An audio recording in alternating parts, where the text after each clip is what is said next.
Hello दोस्तों, आप लोगों का स्वागत है हमारे चैनल स्टोरी बाय डी के एफएम पर। दोस्तों, अगर हमारे चैनल पर नए हो तो सब्सक्राइब कर लो हमारे चैनल स्टोरी बाय डी के एफएम को, क्योंकि स्पिरिट वर्ल्ड और सुपर योद्धा ध्रुव रिटर्न हमारे ही चैनल पर सबसे पहले आता है। एपिसोड 3061, अमरकुंड पवित्र भूमि का रहस्य। अमर नीति संप्रदाय का सबसे शक्तिशाली तुरुप का इक्का हमेशा से अमरकुंड पवित्र भूमि रही थी। संप्रदाय के 10 सबसे मजबूत खजाने भी इस अमरकुंड पवित्र भूमि जितने उपयोगी नहीं थे। इसका अस्तित्व अमर नीति संप्रदाय के लिए लगातार शक्तिशाली योद्धाओं को तैयार करना था, जिस कारण से अमर नीति संप्रदाय पश्चिमी क्षेत्र का अधिपति बन सका, वह भी इसी अमरकुंड पवित्र भूमि के कारण था। सहस्र संत चोटी पर स्थित आकाशीय संत योद्धा और अमर नीति संप्रदाय के वर्तमान संप्रदाय प्रमुख पुरोहित झो, इन सभी का वर्तमान स्तर का अभ्यास इसी अमरकुंड पवित्र भूमि की देन था। पश्चिमी क्षेत्र का यह नंबर 1 रहस्यमय स्थल, जिस पर लाखों वर्षों से अन्य संप्रदाय ईर्ष्या करते आ रहे थे, लेकिन अब इसकी प्राणशक्ति सूख रही थी। रहस्यमय स्थल ढह रहा था और झो युआन को पता नहीं था कि क्या हो रहा था। यदि यह वास्तव में ढह गया तो इसके परिणाम अमर नीति संप्रदाय का विनाश निश्चित था। इस तुरुप के इक्के के बिना अमर नीति संप्रदाय को तुरंत अधिपति के पद से हटा दिया जाएगा। इतना ही नहीं, विशाल अमर नीति पर्वत श्रृंखला पर भी अन्य संप्रदायों द्वारा आक्रमण किया जाएगा। पुरोहित झो एक अधिपति योद्धा होते हुए भी उन्हें रोकने के लिए पर्याप्त नहीं थे। हालांकि पश्चिमी क्षेत्रों में कोई सर्वोच्च नहीं था, लेकिन अधिपति स्तर के कई विशेषज्ञ थे। पुरोहित झो उनमें से केवल एक थे, सबसे शक्तिशाली नहीं। रहस्यमय स्थल का पतन।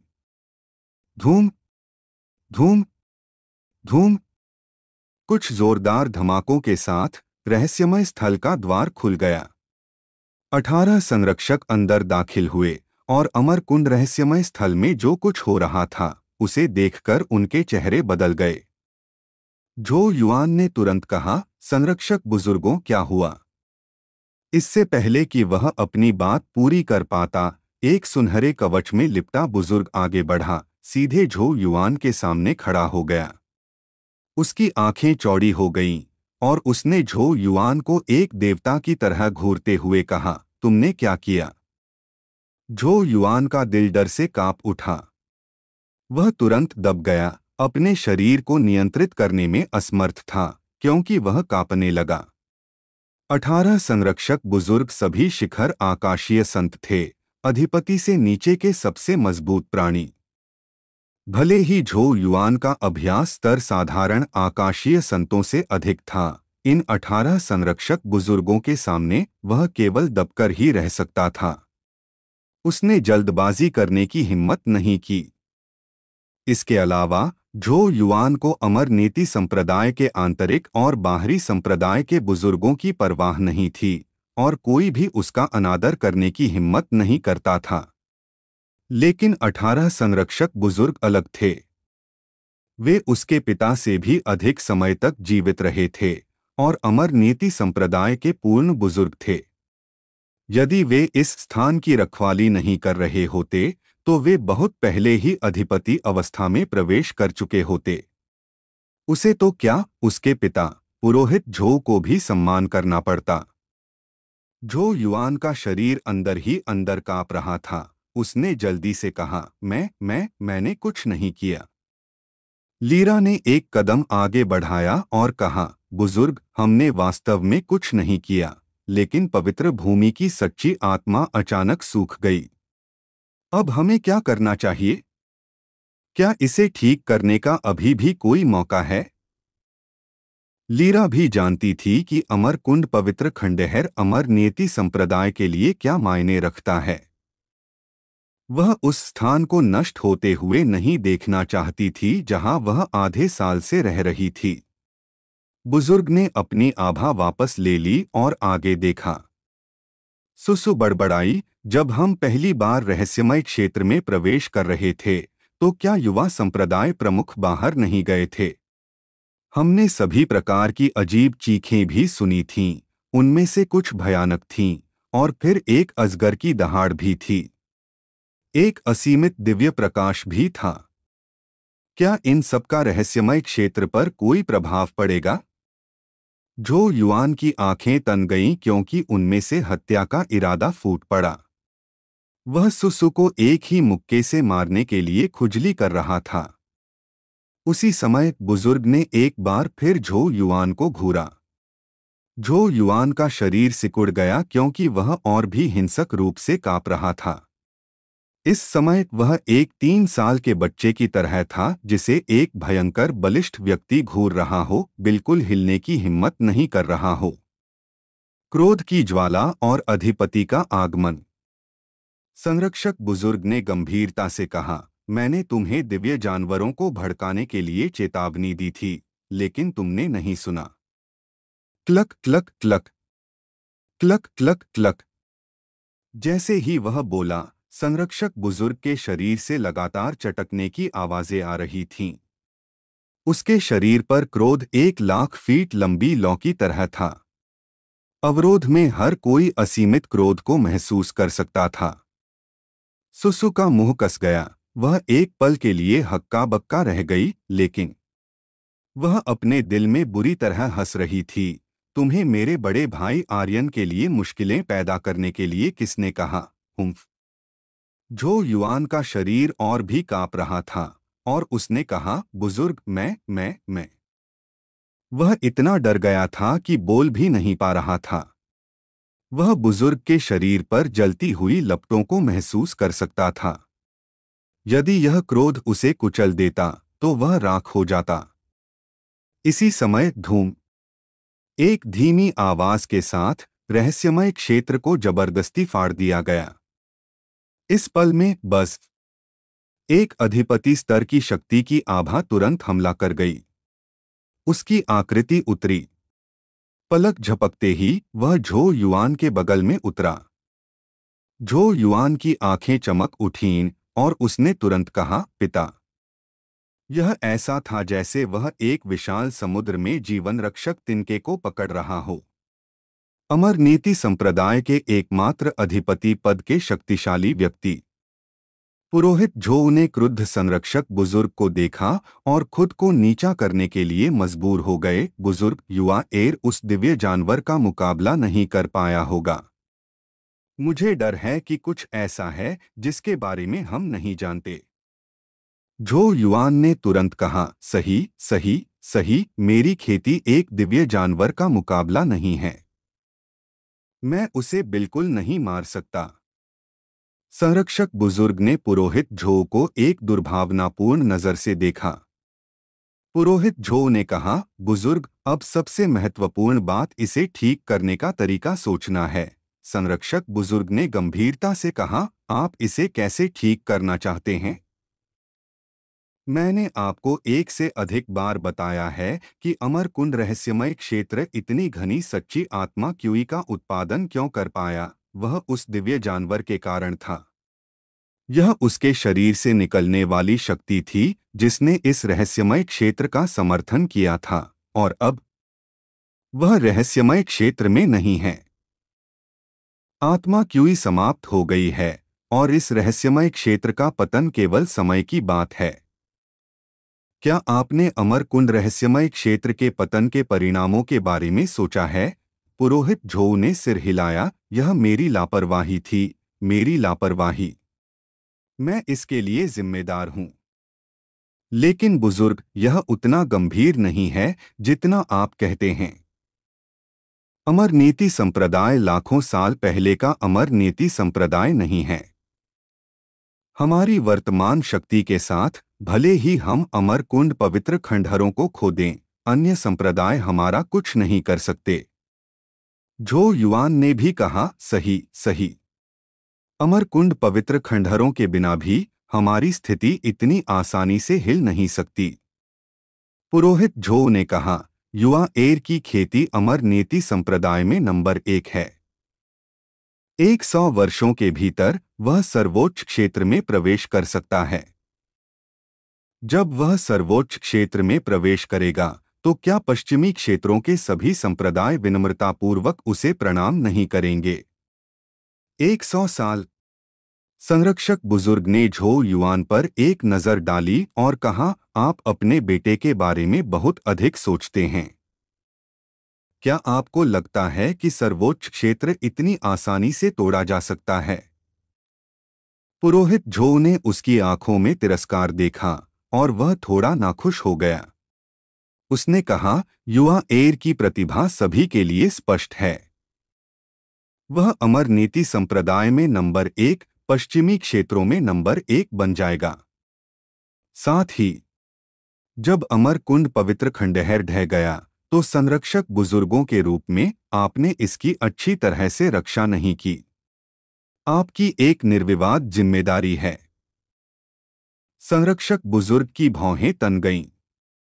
वे 18 के 18 तुरंत पुरोहित झो को घूरने लगे।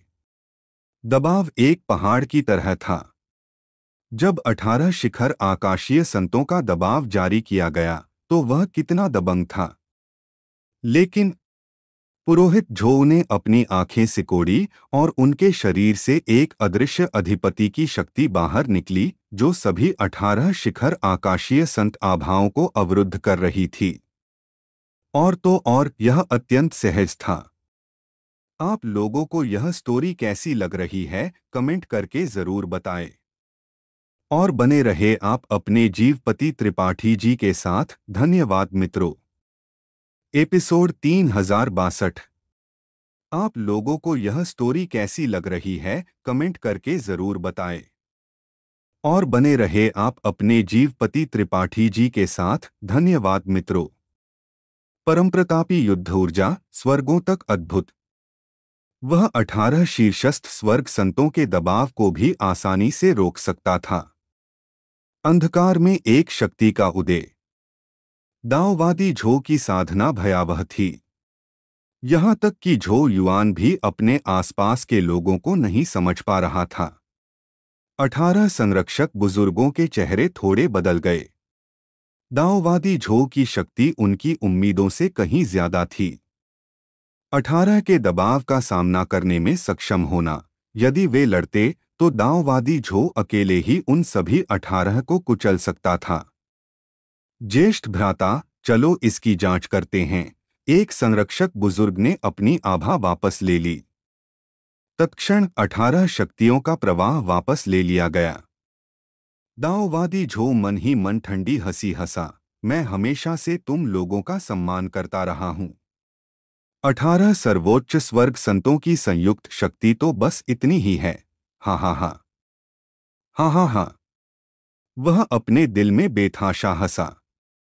पहले उसने सोचा था कि 18 संरक्षक बुजुर्ग उसे दबा सकते हैं, लेकिन अब ऐसा लग रहा था कि उसने उन्हें ज्यादा आंक लिया था।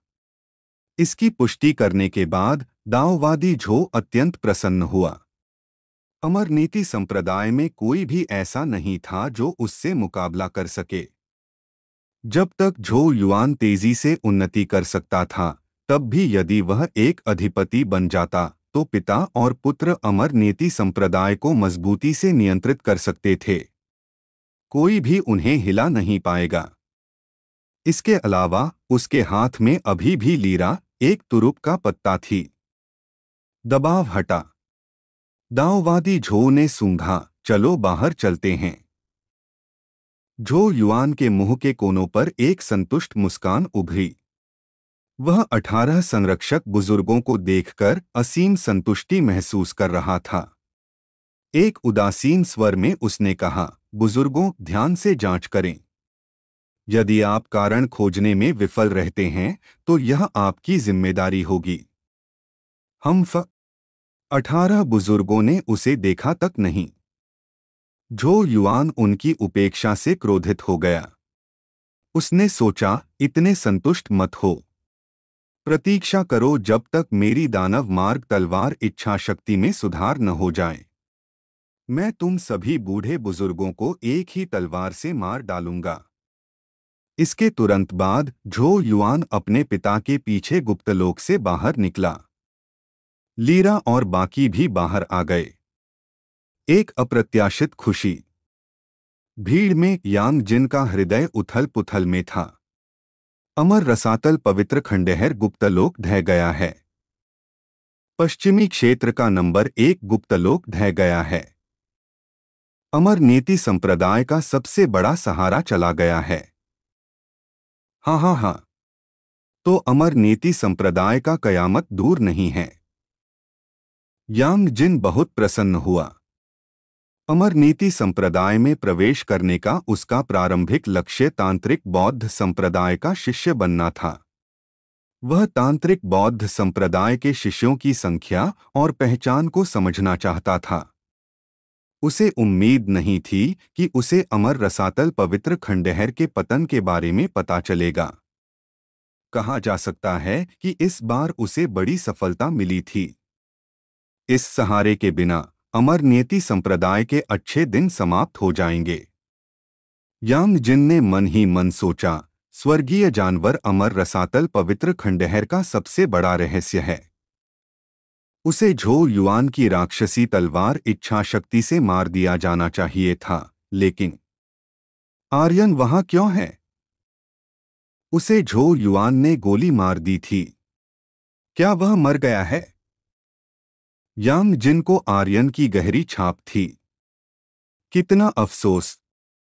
यांग जिन ने मन ही मन आह भरी, एक प्रतिभाशाली के लिए कितना अफसोस। भले ही तुम्हें झो युआन ने न मारा हो और गुप्तलोक ढह गया हो, तुम्हें स्थानिक ब्लैक होल ने निगल लिया होगा, है ना? आर्यन, ऐसा लगता है कि मैं वास्तव में तुम्हारी 2 सुंदर पत्नियों पर कब्जा करना चाहता हूं। हाँ हाँ हाँ।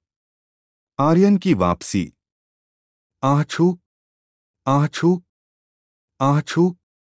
धत, कौन मुझे शाप दे रहा है? तुम्हें धिक्कार है। आर्यन को लगातार 3 बार छींक आई। उसकी नाक बहने लगी थी। वह बहुत नाखुश था। उसने अपनी नाक पोंछी। आर्यन ने आसपास के सूखते पेड़ों और फूलों को देखा। उसे दूर से पहाड़ों के ढहने की आवाज भी सुनाई दे रही थी। ऐसा लगता है कि यह गुप्तलोक ढहने वाला है। अमर रसातल पवित्र खंडहर, हे। तुमने मुझे अंदर नहीं आने दिया। अब क्या? तुम लोगों ने कभी नहीं सोचा होगा कि मैं अमर रसातल पवित्र खंडहर बन जाऊंगा, है ना? और मैं अमर रसातल पवित्र खंडहर से भी ज्यादा शक्तिशाली हूं, आर्यन ने उत्तेजित होकर बुदबुदाया। अमर रसातल पवित्र खंडहर ढह रहा था, लेकिन आर्यन के शरीर में अमर रसातल पवित्र खंडहर से ज्यादा शक्ति थी। जब तक कोई कारण होता, वह अमर रसातल पवित्र खंडहर की जगह ले सकता था। यह ऐसा कुछ था जिसकी कोई कल्पना भी नहीं कर सकता था। मेरे लोग उड़ सकते हैं, मेरे दुश्मन हे। केवल नर्क। आर्यन अपने आप पर प्रसन्न था और उत्तेजित हुए बिना नहीं रह सका। वह लोगों को शक्तिशाली सच्ची आत्मा की ऊर्जा प्राप्त करने दे सकता था। यह अमर रसातल पवित्र खंडहर में सच्ची आत्मा की ऊर्जा से भी ज्यादा सघन थी। वह सच्ची आत्मा का एक चलता फिरता स्रोत था। इतना ही नहीं, उसका सार रक्त भी लोगों को एक अभूतपूर्व शक्ति दे सकता था। आर्यन को अपना शरीर पसंद आने लगा। इसी समय ड्रैगन तलवार ने अचानक कहा, मालिक, कोई आ रहा है। उसकी साधना कम नहीं है। क्या यह फिर से झो युआन है? आर्यन की आंखें कपटी हो गईं क्योंकि उसने अपनी मुट्ठियां कसकर भींच लीं। उसके दिल में गुस्सा भड़क उठा और उसने बुदबुदाया, धत तेरे की, अगर तुम फिर आए तो मैं तुम्हें किसी भी हाल में नहीं छोड़ूंगा। उसके शरीर को झो युआन की तलवार से नष्ट कर दिया गया था और वह लगभग मर गया था। अगर उसने बदला नहीं लिया तो वह आर्यन नहीं होगा। संरक्षक ड्रैगन तलवार ने कहा, वह नहीं है। वे 18 हैं। उनमें से हर एक एक शीर्ष स्वर्ग संत विशेषज्ञ है, बहुत शक्तिशाली। संरक्षक ड्रैगन तलवार ने उदासीनता से कहा। वह अब बहुत शांत था और पहले की तरह घबराया हुआ नहीं था। अब उसका पुनर्जन्म हुआ था। 18 शीर्ष स्वर्ग संत विशेषज्ञ। धत झो युआन, क्या तुम बहुत बेरहम नहीं हो? ठीक है, तुम्हें यह याद रखना चाहिए। मैं देरसवेर अमर नीति संप्रदाय में लौटूंगा। आर्यन कोई बेवकूफ नहीं था। वह कितना भी शक्तिशाली क्यों न हो, वह 18 जीवन के शीर्ष स्वर्ग संत विशेषज्ञ का मुकाबला नहीं कर सकता था। इस समय सबसे अच्छी योजना भागना थी। एक विचार के साथ टपक, एक बूंद सा रक्त संघनित हुआ। जैसे ही वह गिरा, स्थानिक द्वार खुल गया। आर्यन ने स्थानिक द्वार के दूसरी ओर देखा और उसके मुंह का कोना ऊपर उठ गया। हे, यह बहुत शानदार है। यह पूरी तरह से एक सुपर हर्थस्टोन का अस्तित्व है। स्थानिक द्वार के दूसरी ओर हवा का सुरंग था। यह वह स्थान भी था जहां आर्यन ने गुप्तलोक में प्रवेश किया था। एक विचार के साथ आर्यन ने ड्रैगन तलवार को अंदर रखा और स्थानिक द्वार में कदम रखा। इस समय एक संरक्षक बुजुर्ग उतरा और आर्यन के शरीर को देखा। उसने अचानक चिल्लाया, वरिष्ठ, कृपया प्रतीक्षा करें। आर्यन चौंक गया। वह मुड़ा और एक परिपूर्ण मुस्कान दिखाई। उसने संरक्षक बुजुर्ग की ओर हाथ हिलाया और कहा, क्या मैं रुकूंगा अगर आप मुझे वरिष्ठ कहते हैं? मुझे वरिष्ठ कहना तो दूर, अगर तुम मुझे पिता भी कहो तो भी मैं नहीं रुकूंगा। अलविदा। कहे। उसका शरीर पूरी तरह से स्थानिक द्वार में प्रवेश कर गया और स्थानिक द्वार तुरंत बंद हो गया। फिर यह एक रेखा में बदल गया और गायब हो गया। संरक्षक बुजुर्ग आगे बढ़ा, लेकिन वह चूक गया। वरिष्ठ, वरिष्ठ। उसकी राय में जो व्यक्ति इस तरह की स्थानिक गुप्त तकनीक को जारी कर सकता था, वह निश्चित रूप से एक सुपर विशेषज्ञ जैसा अस्तित्व था। बस इतना कि वह चेहरा थोड़ा युवा और अपरिपक्व लग रहा था, और ऐसा नहीं लग रहा था। अन्य 17 संरक्षक बुजुर्ग एक एक करके उतरे और कहा, ज्येष्ठ भ्राता, क्या आपने वह देखा? वह कौन है? क्या यह किसी अन्य संप्रदाय का विशेषज्ञ है या वह स्वर्गीय जानवर? आप लोगों को यह स्टोरी कैसी लग रही है, कमेंट करके जरूर बताएं। और बने रहे आप अपने जीवपति त्रिपाठी जी के साथ। धन्यवाद मित्रों। एपिसोड 3063। निश्चित रूप से यहाँ आपके दिए गए पैसेज का हिंदी अनुवाद एक उपन्यास शैली में है, जिसमें सभी चीनी नाम उनके स्थायी हिंदी समकक्षों में परिवर्तित किए गए हैं। एक रहस्यमय फुसफुसाहट हवा में गूंज उठी, समय स्थान द्वार। प्रत्येक शब्द एक शक्तिशाली आघात की तरह था, जिसने उन सभी को भीतर तक हिला दिया। क्या कोई ऐसा विशेषज्ञ है जिसने समय स्थान के नियमों की गुप्त कलाओं में महारत हासिल कर ली है? हर किसी की आंखों में अविश्वास तैर रहा था। वह कौन है? सवाल हवा में तैर रहा था, लेकिन जवाब कहीं नहीं था। इतने उच्चस्तरीय रहस्यलोक से होकर गुजरने में सक्षम होना तो उसकी साधना। क्या वह संप्रभु क्षेत्र में नहीं है? एक और ने फुसफुसाया। उसकी आवाज में विस्मय और भय दोनों थे। ज्येष्ठ भ्राता, क्या आपने उसे देखा? समय स्थान द्वार। केवल यही 4 शब्द उन्हें अचंभित करने के लिए पर्याप्त थे। भले ही वे सर्वोच्च आकाश संत विशेषज्ञ थे, फिर भी वे अंतरिक्ष की गुप्त कलाओं को नियंत्रित नहीं कर सकते थे। समय स्थान द्वार को आसानी से जारी करना तो दूर की बात थी। इसमें कोई संदेह नहीं था कि जो लोग समय स्थान द्वार खोल सकते थे, वे सभी रहस्यमय और अथाह महाविशेषज्ञ थे। ऐसे विशेषज्ञ जिनकी वे आकाश संत क्षेत्र के लोग पहुंचने की आशा भी नहीं कर सकते थे। ज्येष्ठ भ्राता ने उदासीनता से कहा, मैंने देखा, लेकिन शायद वह एक भ्रम था। आपका क्या मतलब है? यह एक भ्रम कैसे हो सकता है? आपने क्या देखा? ज्येष्ठ भ्राता ने कहा, मैंने एक बहुत युवा चेहरा देखा, जैसे कोई युवक अपने 20वें दशक की शुरुआत में हो। समय स्थान द्वार जैसी उच्चस्तरीय गुप्त कला को नियंत्रित करने वाला विशेषज्ञ इतना युवा कैसे हो सकता है? सभी थोड़े कांप उठे। वास्तव में समय और स्थान की गुप्त कलाओं को नियंत्रित करने वाले विशेषज्ञ का युवा होना असंभव था। इसलिए ज्येष्ठ भ्राता को लगा कि उनकी आंखें उनके साथ धोखा कर रही हैं। गरज, गरज, गरज।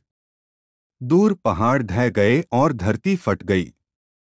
आर्यन के चले जाने से पूरा रहस्यलोक टूटने लगा, जैसे 10 तीव्रता का भूकंप आ गया हो। जमीन तेजी से फट गई और दरारें 10,000 मीटर गहरी थीं। रहस्यलोक का पतन अब रोका नहीं जा सकता था। ज्येष्ठ भ्राता ने एक तरफ देखा और बुदबुदाया, क्या यह हो सकता है कि वह स्वर्गीय पशु को ले गया हो? या स्वर्गीय पशु ने अपने स्वामी को पहचान लिया और उसके साथ चला गया? ज्येष्ठ भ्राता, बहुत देर हो चुकी है। हमें तुरंत निकलना होगा, नहीं तो हम स्थानिक कृष्ण विवर द्वारा निगल लिए जाएंगे। वह तरफ पहले ही अंधेरे में ढहना शुरू हो गया है। फटी हुई जमीन अंधेरे में डूबने लगी और अंधेरा घूमने लगा। स्थानिक कृष्ण विवर की शक्ति ऐसी थी जिसका वे विरोध नहीं कर सकते थे। इस तरह के कृष्ण विवर में तल को निगलने की शक्ति थी। ज्येष्ठ भ्राता ने गंभीरता से कहा, लौटो। सभी का मन बेहद उदास था। उन्होंने इतने सालों तक अमर अतल पवित्र खंडहर की रक्षा की थी, लेकिन अब वे इसे ढहते हुए और कृष्ण विवर द्वारा निगलते हुए असहाय रूप से देख सकते थे। वे बिल्कुल भी विरोध नहीं कर सकते थे। वे कुछ भी नहीं कर सकते थे। पूर्वज, मुझे क्षमा करें। 18 संरक्षक बुजुर्गों ने अत्यधिक अपराधबोध महसूस किया। 18 रहस्यलोक से बाहर निकले और रहस्यलोक के प्रवेश द्वार को कसकर बंद कर दिया, उसे हमेशा के लिए सील कर दिया। इसी समय ज्येष्ठ गुरु भ्राता ने कहा, अमर अतल पवित्र खंडहर तो चला गया, लेकिन हमारा मिशन खत्म नहीं हुआ है। सभी ने उसकी ओर देखा। ज्येष्ठ गुरु भ्राता संरक्षक ने कहा, मैं अभी उस वरिष्ठ की शक्ति को स्पष्ट रूप से महसूस कर सकता था। यह अमर अतल रहस्य क्षेत्र में सच्ची आत्मा की ऊर्जा थी। जब तक हम उसे ढूंढ लेते हैं, यह अमर अतल पवित्र खंडहर को खोजने के बराबर है। 17 लोग चकित थे। वह वरिष्ठ निश्चित रूप से स्वर्गीय पशु को बाहर लाया होगा।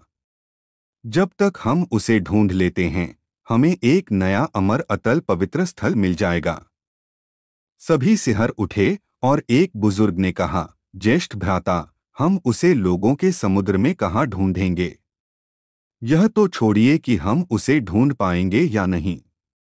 अगर हम ढूंढ भी लेते हैं, तो क्या उस तरह का वरिष्ठ हमारे साथ अमर नीति संप्रदाय में वापस आएगा? ज्येष्ठ भ्राता ने कहा, जहां चाह वहां राह। हमारी जिम्मेदारी पवित्र स्थल की रक्षा करना है। हमें उसे हर हाल में ढूंढना होगा। सभी की निगाहें धीरे धीरे दृढ़ हो गईं। ठीक है। सब कुछ मानवीय प्रयास पर निर्भर करता है। हम इसे ढूंढने की पूरी कोशिश करेंगे। हम निश्चित रूप से इसे ढूंढेंगे। ज्येष्ठ शिष्य भ्राता संरक्षक ने कहा, आप सभी तुरंत अमर नीति संप्रदाय छोड़ दें। वह विशेषज्ञ अभी भी पश्चिमी क्षेत्र में होना चाहिए। जब तक पश्चिमी क्षेत्र के भीतर सच्ची आत्मा की ऊर्जा में कोई बदलाव होता है, तब तक उसके वहां प्रकट होने की संभावना है। समझ गया। 17 संरक्षक बुजुर्ग सैकड़ों सालों से यहां थे। यह पहली बार था जब उन्होंने संरक्षित स्थल छोड़ा था। ज्येष्ठ शिष्य भ्राता संरक्षक ने अपने छोटे भाइयों को जाते हुए देखा। उसने मन ही मन सोचा, मुझे उम्मीद है कि दाओवादी झो कुछ कर सकते हैं। अमर अतल पवित्र स्थल के पतन को जितना हो सके छिपाने की कोशिश करें। एक बार यह फैल गया तो अमर नीति संप्रदाय का अंत दूर नहीं होगा। लोगों के बीच प्रतिस्पर्धा थी। इसी तरह संप्रदायों के बीच भी ऐसा ही था। हर दिन प्रतिस्पर्धा और होड़ थी। एक बार जब आपकी कमजोरी का पता चल जाता तो वे आप पर टूट पड़ते। यही वास्तविकता थी। आप मजबूत हो रहे थे, दूसरे भी मजबूत हो रहे थे।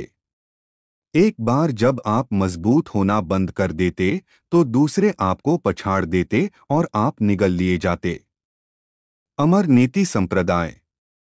हालांकि दाओवादी झो ने इसे जोर से नहीं कहा, लेकिन वह अमर अतल पवित्र स्थल के अमर नीति संप्रदाय के लिए महत्व को समझते थे। उन लोगों पर नजर रखने के लिए लोगों को भेजें जो अमर अतल पवित्र स्थल में प्रवेश कर चुके हैं। यदि आपको कुछ भी अजीब लगे तो उन्हें तुरंत मार डालें। कई तांत्रिक संप्रदाय के शिष्यों ने गंभीरता से सिर हिलाया, समझ गया। तब उनके आंकड़े हिल गए और वे अचानक गायब हो गए। तांत्रिक संप्रदाय के शिष्य अमर नीति संप्रदाय के हर कोने में बिखरी हुई छाया की तरह थे। तांत्रिक संप्रदाय के शिष्यों के जाने के बाद दाओवादी झो ने तुरंत कहा, पवित्र स्थल में क्या हुआ? झो युआन ने कहा, मैंने वास्तव में स्वर्गीय पशु को नहीं मारा। मैंने केवल आपके निर्देशों का पालन किया और उसके रक्त के कुछ अंश मांगे। लेकिन इस लड़के ने मुझे चेहरा नहीं दिया, इसलिए मैंने हमला किया। लेकिन मैं वादा करता हूं कि मैंने उसे नहीं मारा। वह तलवार एक व्यक्ति द्वारा रोक दी गई थी। एक व्यक्ति तुरंत झो युआन के दिमाग में चमक उठा। आर्यन। नफरत उसके दिल में उमड़ पड़ी। हालांकि झो युआन तब ठंडी हंसी हंसा और मन ही मन कहा, अब तुम धूल के एक कण के बिना भी मर गए होगे, है ना? दाओवादी झो ने कहा, एक व्यक्ति ने तुम्हारी तलवार रोकी? वह कौन था? झो युआन ने तुरंत कहा, कोई नहीं। यह स्वर्गीय पशु का एक कौशल हो सकता है। पिताजी, इससे कोई फर्क नहीं पड़ता कि पवित्र स्थल चला गया है। जब तक मैं अधिपति क्षेत्र में प्रवेश कर सकता हूं, हमें किससे डरने की जरूरत है? उसे बहुत विश्वास था। इसके अलावा वह हमेशा अपनी प्रतिभा में विश्वास करता था। उसके लिए अधिपति क्षेत्र में प्रवेश करना बहुत मुश्किल नहीं था। दाओवादी झो ने झो युआन पर एक नजर डाली और कहा, युआन, तुम्हारा हृदय दानव। झो युआन ने कहा, पिताजी, मेरी दानवीय मार्ग की तलवार की इच्छा पहले ही देव विनाश क्षेत्र में पहुंच चुकी है। जब तक मैं एक और स्तर को पार कर लेता हूं, मैं उन संरक्षक बुजुर्गों को एक तलवार से अगली दुनिया में भेज दूंगा। देव विनाश। दाओवादी झो पहले तो प्रसन्न हुए, लेकिन फिर उन्होंने भौहें चढ़ा लीं और कहा, तो यह जल्द ही होना चाहिए। जल्द क्या? झो युआन चौंक गया और कहा, हाँ, मैं जल्द ही प्रवेश करूंगा। दाओवादी झो ने कहा, तुम्हारी दानवीय आपदा जल्द ही है। झो युआन की आंखें कस गईं और उसने कहा, दानवीय आपदा? उसने पहले कभी यह शब्द नहीं सुना था और नहीं जानता था कि इसका क्या मतलब है। दाओवादी झो ने कहा, तुम्हारी प्रवेश की गति ईश्वरीय है। क्या तुम जानते हो कि यह इतनी तेजी से क्यों है? क्योंकि जब तुम साधना कर रहे होते हो तो तुम्हारा हृदय दानव भी साधना कर रहा होता है। सीधे शब्दों में कहें तो तुम एक ही समय में दो लोगों के साथ साधना कर रहे हो। लेकिन इस तकनीक में एक दोष है, और वह यह है कि तुम्हें एक दानवीय आपदा सहन करनी होगी। जब तक तुम दानवीय आपदा को पार कर लेते हो, तब तक तुम अपने हृदय दानव द्वारा नियंत्रित नहीं होगे। लेकिन इस दानवीय आपदा को पार करने के लिए मुझे एक व्यक्ति की आवश्यकता है। दाओवादी झो ने झो युआन की ओर देखा। उसका बेटा उसी ने पाला था और वह उसे कभी भी कम उम्र में मरने नहीं देगा। बिल्कुल नहीं। क्या आप चाहते हैं कि मैं इस कहानी को आगे बढ़ाऊं या कुछ और है जिसके बारे में आप बात करना चाहेंगे?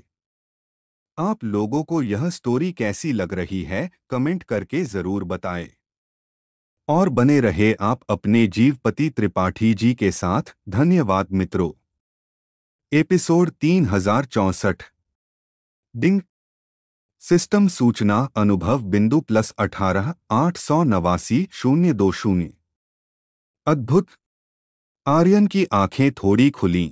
उसने सिस्टम की सूचना को देखा। सामान्य प्रशिक्षण के 1 घंटे ने मेरे अनुभव बिंदुओं को लगभग 2 करोड़ तक बढ़ा दिया है, जो पहले से कई गुना ज्यादा है। अगर मैं सामान्य प्रशिक्षण मोड में पूरी तरह से प्रशिक्षण ले पाता हूं, तो क्या मैं एक दिन में अरबों अनुभव बिंदुओं के साथ आकाश में नहीं उड़ पाऊंगा? लगातार 3 दिनों तक 1 घंटे के सामान्य अभ्यास ने 150 लाख से अधिक अनुभव अंक प्राप्त किए थे। यह कहना ही पड़ेगा कि स्टार बॉडी ने आर्यन में एक बड़ा बदलाव लाया था। अभ्यास की गति स्तर द्वारा निर्धारित होती थी। साथ ही यह सच्ची आत्मा की क्यूई के घनत्व से भी निर्धारित होती थी। आर्यन 1 घंटे में इतना अनुभव इसलिए प्राप्त कर सका क्योंकि उसके शरीर में सच्ची आत्मा की क्यूई समाहित थी।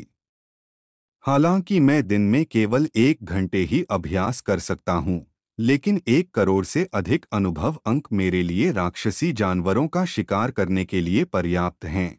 आर्यन ने आह भरी।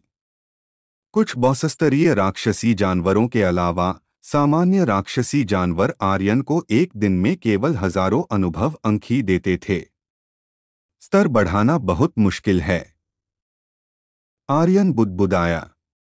पहाड़ों में कुछ दिन रहने और अपने आसपास के सभी राक्षसी जानवरों को मारने के बाद भी उसकी अनुभव पट्टी थोड़ी सी ही बढ़ी थी। ऋषि क्षेत्र में प्रवेश करने के बाद आर्यन को अब स्तर बढ़ाने के लिए 450 मिलियन अनुभव अंक चाहिए थे। बुर्स। नील ड्रैगन दिव्य पूर्वज की अंतरिक्ष अंगूठी से एक गुनगुनाती आवाज आई। बच्चे, ब्लैक वाइंड मूर्ति को परिष्कृत कर दिया गया है। इसने अपनी सीमा को तोड़ दिया है और कहीं भी इस्तेमाल किया जा सकता है। आर्यन की आंखों में एक चमकदार रोशनी चमकी। हा हा हा, आखिरकार हो गया। इस दौरान नील ड्रैगन दिव्य पूर्वज आर्यन को ब्लैक वाइंड मूर्ति को परिष्कृत करने में मदद कर रहे थे। सभी प्रकार के क्रिस्टल और नील ड्रैगन दिव्य पूर्वज की शक्तिशाली शक्ति के साथ इसने अंतः प्रतिबंध को तोड़ दिया था। अगर ब्लैक वाइंड मूर्ति को शुरुआत में स्तर 1 का दिव्य उपकरण कहा जाता था, तो अब यह कम से कम स्तर 9 का था। हमले को 30% कम करना बहुत अधिक कमजोरी थी। हालांकि आर्यन को याद आया कि पवित्र भूमि में इस्तेमाल की गई मूर्ति की शक्ति को झू युआन की तलवार ने नष्ट कर दिया था। उसने बचे हुए डर के साथ पूछा, पवित्र पूर्वज नील ड्रैगन, क्या यह फिर से एक शक्तिशाली बल द्वारा नष्ट हो जाएगा? अगर ऐसा होता, तो यह कुछ स्काई सेज रियल्म और ओवरलॉर्ड रियल्म के विशेषज्ञों के खिलाफ बेकार होता। नील ड्रैगन दिव्य पूर्वज ने एक लंबी हंसी छोड़ी। हाँ हाँ हाँ, तुम मेरी क्षमताओं को कम आंक रहे हो। क्या तुम्हें सच में लगता है कि कोई भी उस चीज को नष्ट कर सकता है जिसे मैंने परिष्कृत किया है? क्या मजाक है? नील ड्रैगन पवित्र पूर्वज को अपनी ब्लैक वाइंड मूर्ति पर बहुत भरोसा था। वह नील ड्रैगन का पवित्र पूर्वज था। आर्यन थोड़ा आराम से बोला, यह अच्छा है, नीला ड्रैगन दिव्य पूर्वज ने कहा, लेकिन यहाँ तक कि एक सर्वोच्च कलाकृति को भी उपयोगकर्ता की शक्ति की आवश्यकता होती है। ब्लैक वाइंड मूर्ति वास्तव में हमले की शक्ति को 30% तक कम कर सकती है, लेकिन यदि आप किसी ऐसे विशेषज्ञ का सामना करते हैं जिसका क्षेत्र आपके मुकाबले कहीं अधिक है, तो इस शक्ति की सीमा और अवधि कमजोर हो जाएगी। आपका क्षेत्र जितना ऊंचा होगा, यह शक्ति उतनी ही शक्तिशाली होगी। आपका क्षेत्र जितना ऊंचा होगा, यह उतनी ही शक्तिशाली होगी। इसकी शक्ति केवल 30% ही कम नहीं होती, बल्कि यह उसी क्षेत्र में 60% तक भी कम हो सकती है। इसने न केवल क्षेत्रीय सीमा को तोड़ा, बल्कि इसने अपनी शक्ति को भी दोगुना कर दिया। जब तक वे एक ही क्षेत्र में थे, यह प्रतिद्वंद्वी की शक्ति को 60% तक कम कर सकता था। यह सिर्फ एक सामान्य राक्षस नहीं, बल्कि एक सुपर राक्षस था। आर्यन अवाक रह गया। 60% शक्ति से लड़ने की क्या जरूरत है? मैं उन्हें एक हाथ से कुचल सकता हूं। नील ड्रैगन पवित्र पूर्वज हल्के से मुस्कुराया। अब तुम्हारा क्या करने का इरादा है? अमर रसातल पवित्र भूमि ढह रही है और अमर नियति पंथ में अराजकता है। क्या तुम अब वापस नहीं जा रहे हो? 3 दिन बीत गए।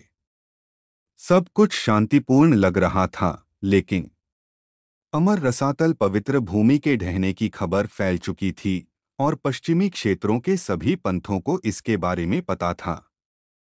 खतरा सामने नहीं आया था, लेकिन पर्दे के पीछे अशांत लहरें उठ रही थीं। अमर नीति पंथ आंतरिक रूप से विभाजित था। एक तूफान उमड़ रहा था। आर्यन ने कंधों पर से हाथ हटाया। अभी वापस जाने का समय नहीं है।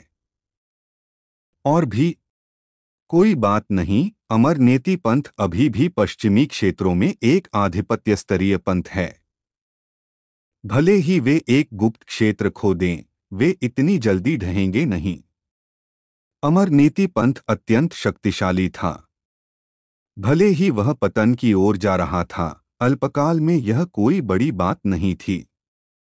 आखिरकार अमर भगवान दैवज्ञो एक अधिपति स्तर का शक्तिशाली व्यक्ति था और अमर नियति पंथ में हजारों आकाश ऋषि शक्तिशाली व्यक्ति थे। इस तरह की शक्ति अत्यंत शक्तिशाली थी। यदि वे आक्रमण करना चाहते तो उन्हें 2 बार सोचना पड़ता। नील ड्रैगन पवित्र पूर्वज कहना चाहते थे कि आर्यन की कल्पना से कहीं ज्यादा तेजी से चीजें हुई थीं, लेकिन उन्होंने कुछ नहीं कहा। वह आर्यन के निर्णय में हस्तक्षेप नहीं करना चाहते थे। आदिम संसार अन्य विमानों जैसा नहीं था। यह अधिक यथार्थवादी और अधिक क्रूर था। आर्यन के शब्दों में, शत्रु की बीमारी का लाभ उठाओ और उसका जीवन ले लो। अमर नीति पंथ पहले से ही बीमार था और उस पर नजर रखने वाले अन्य पंथ तेजी से हमला करेंगे। इसके अलावा इस साल अभी भी एक प्रतियोगिता थी। इस प्रतियोगिता के परिणाम से यह तय होगा कि कौन राइजिंग स्काई पवेलियन में प्रवेश करने के योग्य होगा और किसे स्काई कबीले द्वारा चुना जाएगा। एक कम प्रतिद्वंद्वी का मतलब एक और मौका था। वे अमर नीति पंथ को सांस लेने का कोई मौका नहीं देंगे। यह ठीक वैसा ही था जैसा नील ड्रैगन पवित्र पूर्वज ने अनुमान लगाया था। तुमने क्या कहा? खबर फैल गई है और पूरे पश्चिमी क्षेत्रों को पता है कि अमर रसातल पवित्र अवशेष ढह गया है।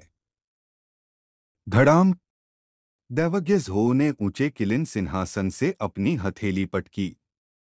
अमर भगवान, जो ऊंचे किलिन सिंहासन पर बैठे थे, ने अपनी हथेली नीचे पटकी।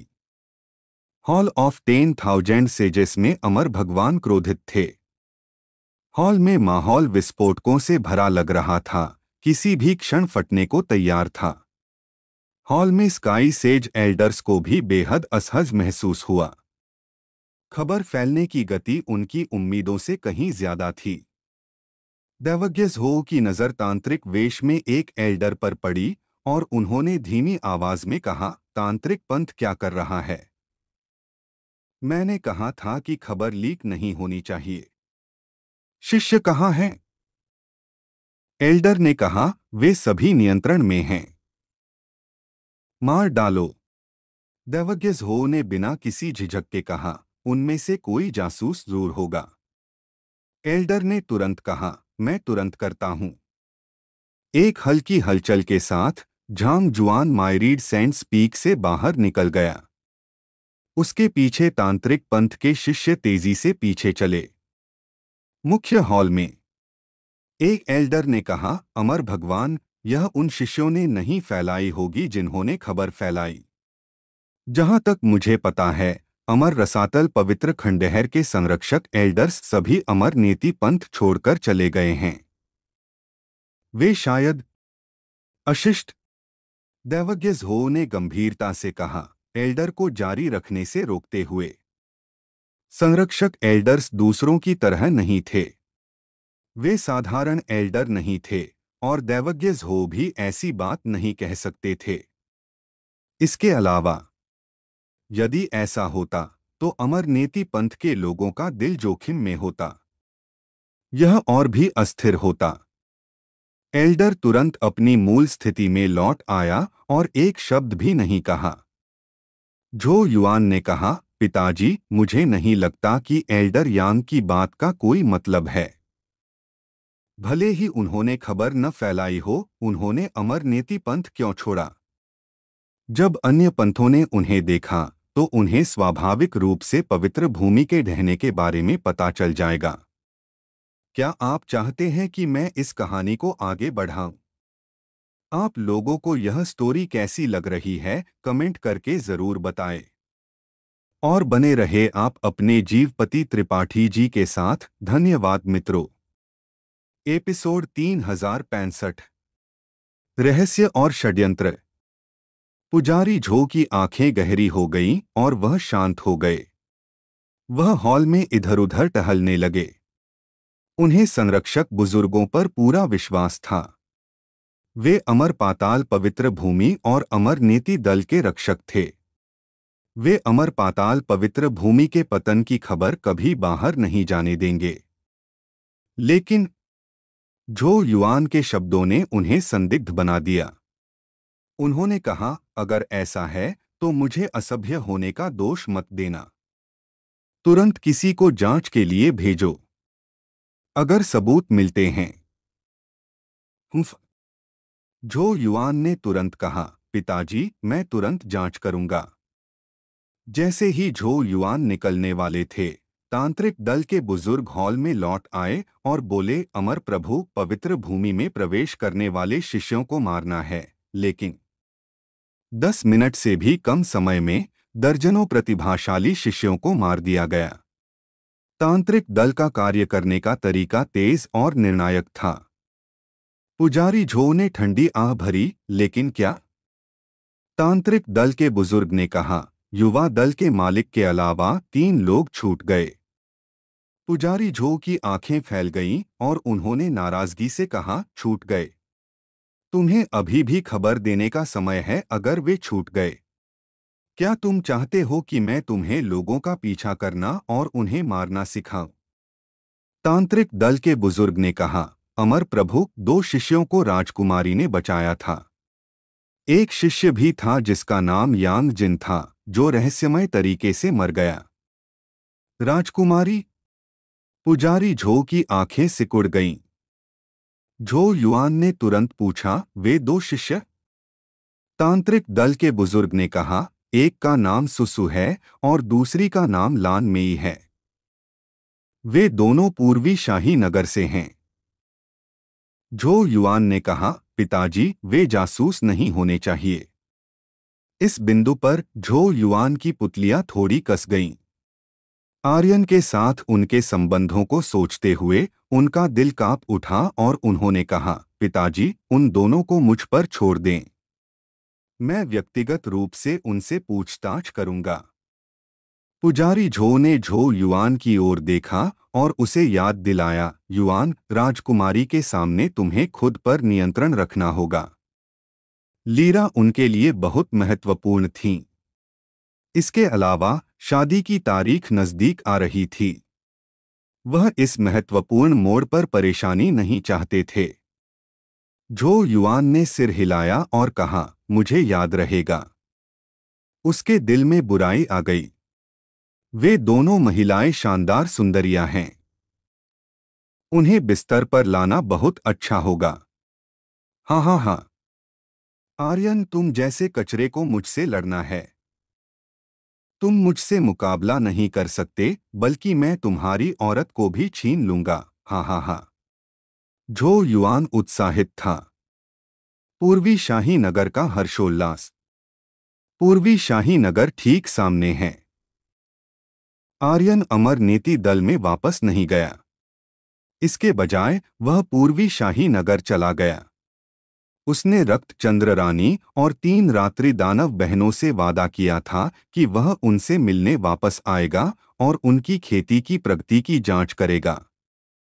विशाल शहर के द्वार को देखते हुए, चाहे वह रात्रि घाटी वंश हो, भूत वंश हो या यहाँ तक कि हिम मैदान और कीट वंश, वे सभी पूर्वी शाही नगर में स्वतंत्र रूप से प्रवेश कर सकते थे और बाहर निकल सकते थे।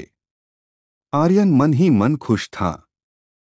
लगता है कि मेरे दूर रहने के दौरान पूर्वी शाही साम्राज्य मेरी कल्पना से बेहतर रहा है।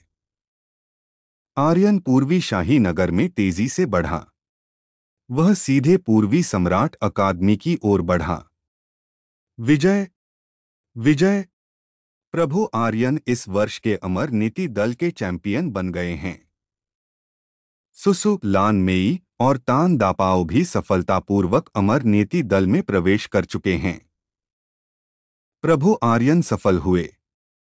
प्रभु आर्यन ने कर दिखाया। हाँ हाँ हाँ। देखते हैं कौन अभी भी हमारे पूर्वी शाही साम्राज्य को नीचा देखता है। भगवान हमें आशीर्वाद दें। प्रभु आर्यन। शहर में उत्सव का माहौल था, जैसे खुशी का सागर। चाहे वह पूर्वी शाही साम्राज्य के लोग हों या शहर के बाहर के लोग, वे सभी उत्साहित और खुश थे। ऐसा इसलिए था क्योंकि इस जगह को उन लोगों द्वारा छोड़ दिया गया था और नीचा देखा गया था जो यहाँ से चले गए थे। आर्यन चैंपियन बन गया था, जिससे पूर्वी शाही साम्राज्य को गर्व हुआ। उनकी खुशियों भरी अभिव्यक्तियों को देखकर आर्यन मन ही मन खुश हुआ। अरे भाई, क्या आप खुश नहीं हैं कि प्रभु आर्यन अमर नीति दल के चैंपियन बन गए हैं?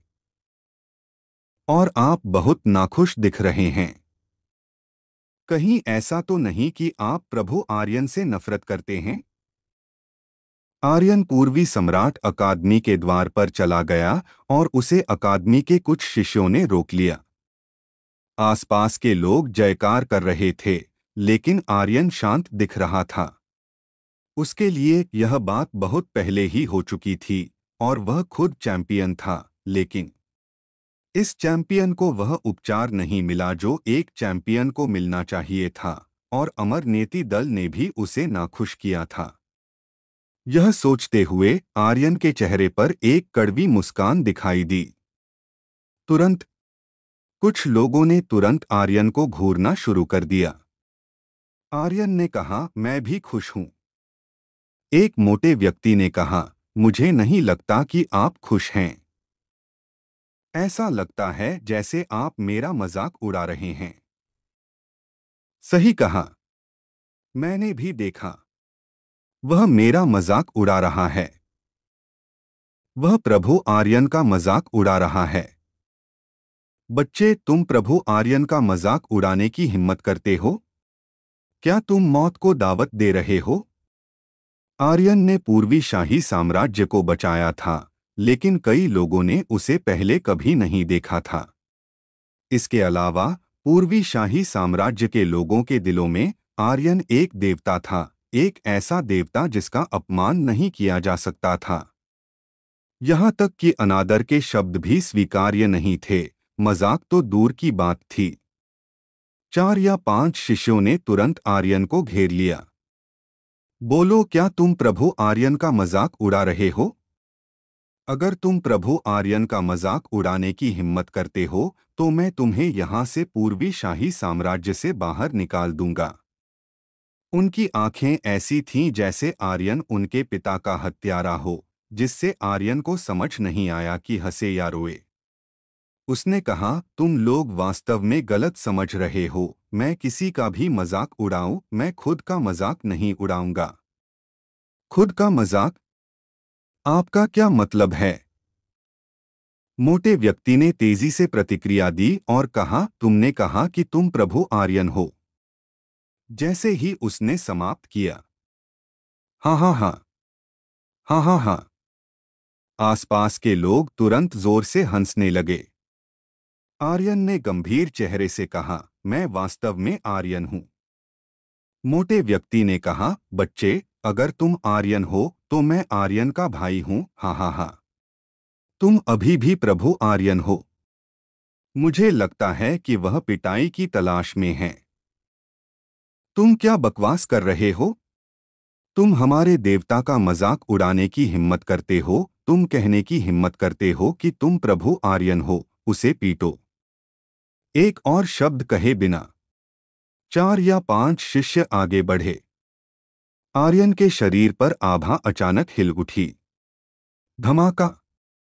वास्तविक आत्मा मुक्त हुई। विशाल वास्तविक आत्मा की शक्ति ने उन सभी को सीधे दूर कर दिया। यह भी उसी समय हुआ। एक बूढ़ा आदमी तेजी से हमला करने आया। क्या हुआ? जब मोटे व्यक्ति ने बूढ़े आदमी को देखा तो उसने तुरंत कहा, प्राचार्य, यह बच्चा प्रभु आर्यन का मजाक उड़ा रहा है, और यहाँ तक कहा कि वह प्रभु आर्यन है। उसने अभी हम पर हमला भी किया। बूढ़ा आदमी बाहर निकला। मैं देखना चाहता हूँ कि कौन आर्यन होने का नाटक करने की हिम्मत करता है। आर्यन अभी अभी अमर नीति दल का चैंपियन बना था, इसलिए वह अभी खेती कर रहा होगा। उसका यहाँ प्रकट होना असंभव था। हर कोई इस तर्क को जानता था। हालांकि जब बूढ़ा आदमी आर्यन के सामने पहुंचा तो उसकी आंखें अचानक जम गईं। Dragon, dragon, Aryan.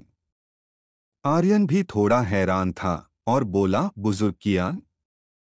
बूढ़ा आदमी पूर्वी सम्राट के डीन का पूर्व नौकर था, कियान यान, लेकिन वह अब पूर्वी सम्राट अकादमी का डीन था। आर्यन को देखकर कियान यान ने आश्चर्य से कहा, क्या तुम अमर नीति दल के चैंपियन नहीं हो? क्यों क्यों तुम वापस आ गए? यह अच्छा है कि तुम वापस आ गए। अमर नीति दल तुम्हें परेशान करता है। हमारा पूर्वी सम्राट नगर हमेशा तुम्हारा घर रहेगा, कियान यान ने भारी मन से कहा। क्या आप चाहते हैं कि मैं इस कहानी को आगे बढ़ाऊं या इस मार्ग के बारे में आपके कोई अन्य प्रश्न हैं? आप लोगों को यह स्टोरी कैसी लग रही है, कमेंट करके जरूर बताएं। और बने रहे आप अपने जीवपति त्रिपाठी जी के साथ। धन्यवाद मित्रों।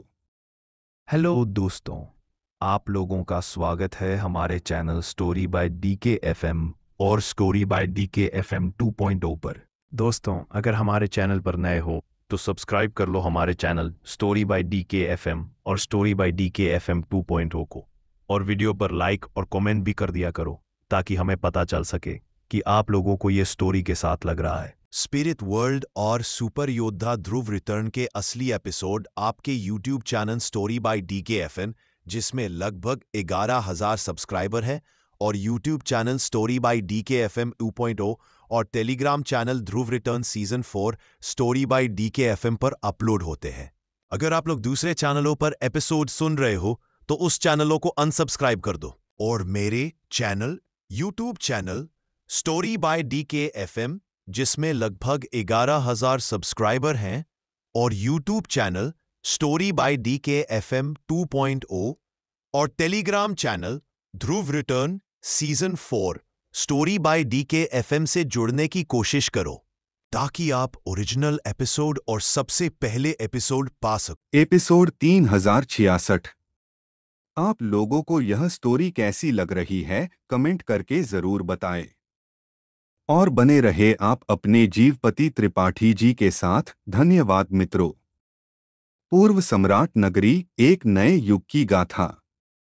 पूर्व सम्राट नगरी सदा तुम्हारा घर रहेगा। ये शब्द सुनकर आर्यन लॉन्ग एफीआई का हृदय भावुक हो उठा। पूर्व सम्राट नगरी आदिम विश्व में उसका पहला पड़ाव था। अगर यह उसका घर था तो उसे इस घर को सशक्त बनाना था, इसे ऊंचाइयों तक ले जाना था। कियान यान ने तुरंत सबको इकट्ठा करने का आदेश दिया। कुछ शिष्य जिन्होंने पहले आर्यन पर हमला किया था, अंदर ही अंदर कांप रहे थे। उनके चेहरे पर भय साफ झलक रहा था। आर्यन मंद मंद मुस्कुराया, डरने की कोई बात नहीं। मैं तो तुम्हें इस तरह मेरी रक्षा करने के लिए धन्यवाद देता हूँ। अगर तुम बाद में मेरे करीब रहोगे तो तुम्हें और भी लाभ मिलेंगे। इतना कहकर आर्यन शान से पूर्व सम्राट अकादमी में चला गया। आधे घंटे बाद पूर्व सम्राट अकादमी के हजारों शिष्य प्रशिक्षण मैदान में पद्मासन लगाकर बैठे थे। आर्यन ने धीरे से कहा, अपने मन को एकाग्र करो और जितनी हो सके उतनी सच्ची आत्मिक ऊर्जा, ट्रू स्पिरिट एनर्जी को सोखो। याद रखो, तुम्हें किसी और बात की चिंता करने की जरूरत नहीं, बस पागलपन की हद तक सोखते जाओ। उसकी आवाज हर शिष्य के मन में गूंज रही थी। सभी आसन लगाकर बैठ गए। आर्यन ने कियान यान की ओर देखा और कहा, कियान एल्डर, आप लोग भी बैठ जाइए, यह आप लोगों के लिए भी बहुत सहायक होगा। पूर्व सम्राट नगरी में ऋषि क्षेत्र सेज रियल्म को कोई बहुत शक्तिशाली नहीं माना जाता था। अगर कोई और होता तो उसकी कोई परवाह नहीं करता, लेकिन आर्यन अलग था। पूर्व सम्राट नगरी में वह सबके दिलों में मुक्तिदाता था। उसके शब्द ही सब कुछ थे। कियान यान और अकादमी के अन्य एल्डर भी तुरंत बैठ गए। आर्यन ने धीरे से कहा, शुरू करते हैं। फिर उसके मन में विचार आया और उसने हल्के से कहा, खुल जाओ। प्राचीन वृक्ष के रस की छिपी हुई शक्ति पीछे हट गई और आर्यन का शरीर एक बांध से छोड़ी गई बाढ़ की तरह तेजी से उमड़ पड़ा, जो लगभग नंगी आंखों से भी दिखाई दे रहा था। सच्ची आत्मिक ऊर्जा की धाराएं तारों की चमक के साथ पल भर में पूरे पूर्व सम्राट अकादमी को घेर लिया। यह एक सच्चे आत्मिक महासागर जैसा था। वाह वाह, सच्ची आत्मिक ऊर्जा, यह बहुत घनी है। ऐसा लगता है जैसे मैं इसे अपने हाथ में पकड़ सकता हूँ। हे भगवान, यह इतना अचानक था कि हर कोई दंग रह गया। यहाँ तक कि कियान यान और अन्य एल्डर भी आर्यन को मुंह बाएं ताकते रह गए। वे पूरी तरह से अवाक थे। पूर्व सम्राट नगरी में सच्ची आत्मिक ऊर्जा की अत्यधिक कमी थी, जिसके कारण यहाँ के लोगों की साधना में बाधा आती थी। चाहे वे कितने भी प्रतिभाशाली क्यों न हो, उनकी साधना की गति तेज नहीं हो पाती थी। साधना के लिए बहुत सारे संसाधनों की आवश्यकता होती थी। संसाधनों के बिना प्रतिभावान भी व्यर्थ थे। पूर्व सम्राट नगरी कभी अपराधियों को कैद करने का स्थान हुआ करता था। यहाँ कैद किए गए अपराधी सभी कभी सर्वशक्तिशाली विशेषज्ञ थे, तो उनकी रक्तरेखाएं कमजोर कैसे हो सकती थीं? आर्यन ने इस पर बहुत पहले ही अध्ययन कर लिया था। नीले आकर्षण की गहरी नीली दिव्य सामान्य रक्तरेखा, सुपरिवार द्वारा पारित रहस्यमय उपचार तकनीक, ऐसी शक्तिशाली विरासत समय के प्रभाव और सच्ची आत्मिक ऊर्जा के क्षीण होने के कारण कमजोर और कमजोर होती जाएगी। अंत में यह पूरी तरह से गायब हो जाएगी। यदि उन्हें शक्तिशाली साधना संसाधन मिल सकें तो यह एक हृदय उत्तेजक की तरह होगा और वे अपने शरीर के भीतर छिपी हुई शक्ति को उत्तेजित करने में सक्षम हो सकते हैं। समय का महत्व है। कियान यान की गंभीर आवाज ने मैदान में गूंजती आवाजों को दबा दिया। यह जीवन में एक बार मिलने वाला अवसर है। यह तुम में से हर एक के लिए एक सौभाग्यशाली मुठभेड़ है। तुम्हें हर पल का अधिकतम उपयोग करना चाहिए। तुरंत पूरा मैदान तुरंत शांत हो गया। हर कोई सच्ची आत्मिक ऊर्जा को पूरी लगन से सोख रहा था, अपने शरीर को परिष्कृत कर रहा था, अपने डांटियन और चेतना के सागर का पोषण कर रहा था। बस, मैं सफल हो गया हूं। आधे मिनट में एक शिष्य उत्साह में उछल पड़ा। ठीक उसी समय बस, यह एक और शिष्य के सफल होने की आवाज थी। बस बस बस। इसके बाद युद्ध कला अभ्यास क्षेत्र एक घंटी बजने जैसा लग रहा था और सफलताओं की आवाजें सुनी जा सकती थीं। आर्यन हंसा। कियान यान ने आर्यन को देखा और मन ही मन सोचा, धन्यवाद धन्यवाद पूर्व सम्राट नगरी में आपने जो कुछ भी लाया है उसके लिए धन्यवाद। भगवान हमें आशीर्वाद दें। एक पूरे दिन तक मैदान में अकादमी के सभी शिष्य सफल हो रहे थे। सबसे निचले स्तर के शिष्य तीसरे स्तर तक पहुंच चुके थे और सबसे ऊंचे अगले क्षेत्र में प्रवेश कर चुके थे। एक दिन में यह गति, यह उड़ने जैसी थी। हालांकि कई अपवाद भी थे। आर्यन के बगल में बैठा बड़ा मोटा शिष्य एक पूरे दिन तक एक भी क्षेत्र में सफल नहीं हो पाया था।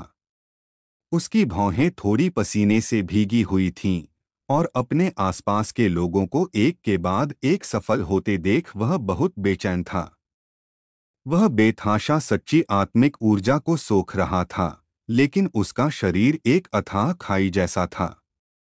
चाहे वह कितनी भी सच्ची आत्मिक ऊर्जा सोख लेता, वह सफल नहीं हो पा रहा था। ऐसा पहले कभी नहीं हुआ था। वह बहुत बेचैन था। आर्यन ने उसे देखा, मन में विचार आया और एक ध्वनि संदेश भेजा, चिंता मत करो, साधना ऐसी ही होती है, हर कदम उठाओ, धीरे धीरे आगे बढ़ो। आर्यन के शब्दों से मोटा शिष्य धीरे धीरे शांत हो गया। आर्यन ने मंद मंद मुस्कुराया, यह देखकर कि 500 जैसे कुछ और लोग भी थे। आर्यन ने उनमें से हर एक को कुछ प्रोत्साहन के शब्द भी कहे। आर्यन साधना के मामले में उनसे बेहतर नहीं था, इसलिए आर्यन इस तरह की साधना में उनकी मदद नहीं कर सकता था और केवल उन्हें अपना समय लेने दे सकता था। एक दिन बीत गया। आर्यन बिल्कुल भी नहीं हिला। उसके द्वारा जारी की गई सच्ची आत्मिक ऊर्जा भी केवल पूर्व सम्राट अकादमी तक ही सीमित थी। वह सनसनी नहीं फैलाना चाहता था। एक छोटे से क्षेत्र में सच्ची आत्मिक ऊर्जा का घनत्व कुछ भी नहीं था। भले ही इन शिष्यों को पता था कि सच्ची आत्मिक ऊर्जा आर्यन से संबंधित थी, उन्हें यह नहीं पता था कि क्या हो रहा था। इसके अलावा अगर उन्हें पता भी होता तो वे किसी को नहीं बताते। अगले दिन अचानक एक जोरदार धमाका हुआ। गरज! एक बिजली गिरी सीधे बड़े मोटे शिष्य के सिर के ऊपर से। मोटा शिष्य बिल्कुल भी घायल नहीं हुआ।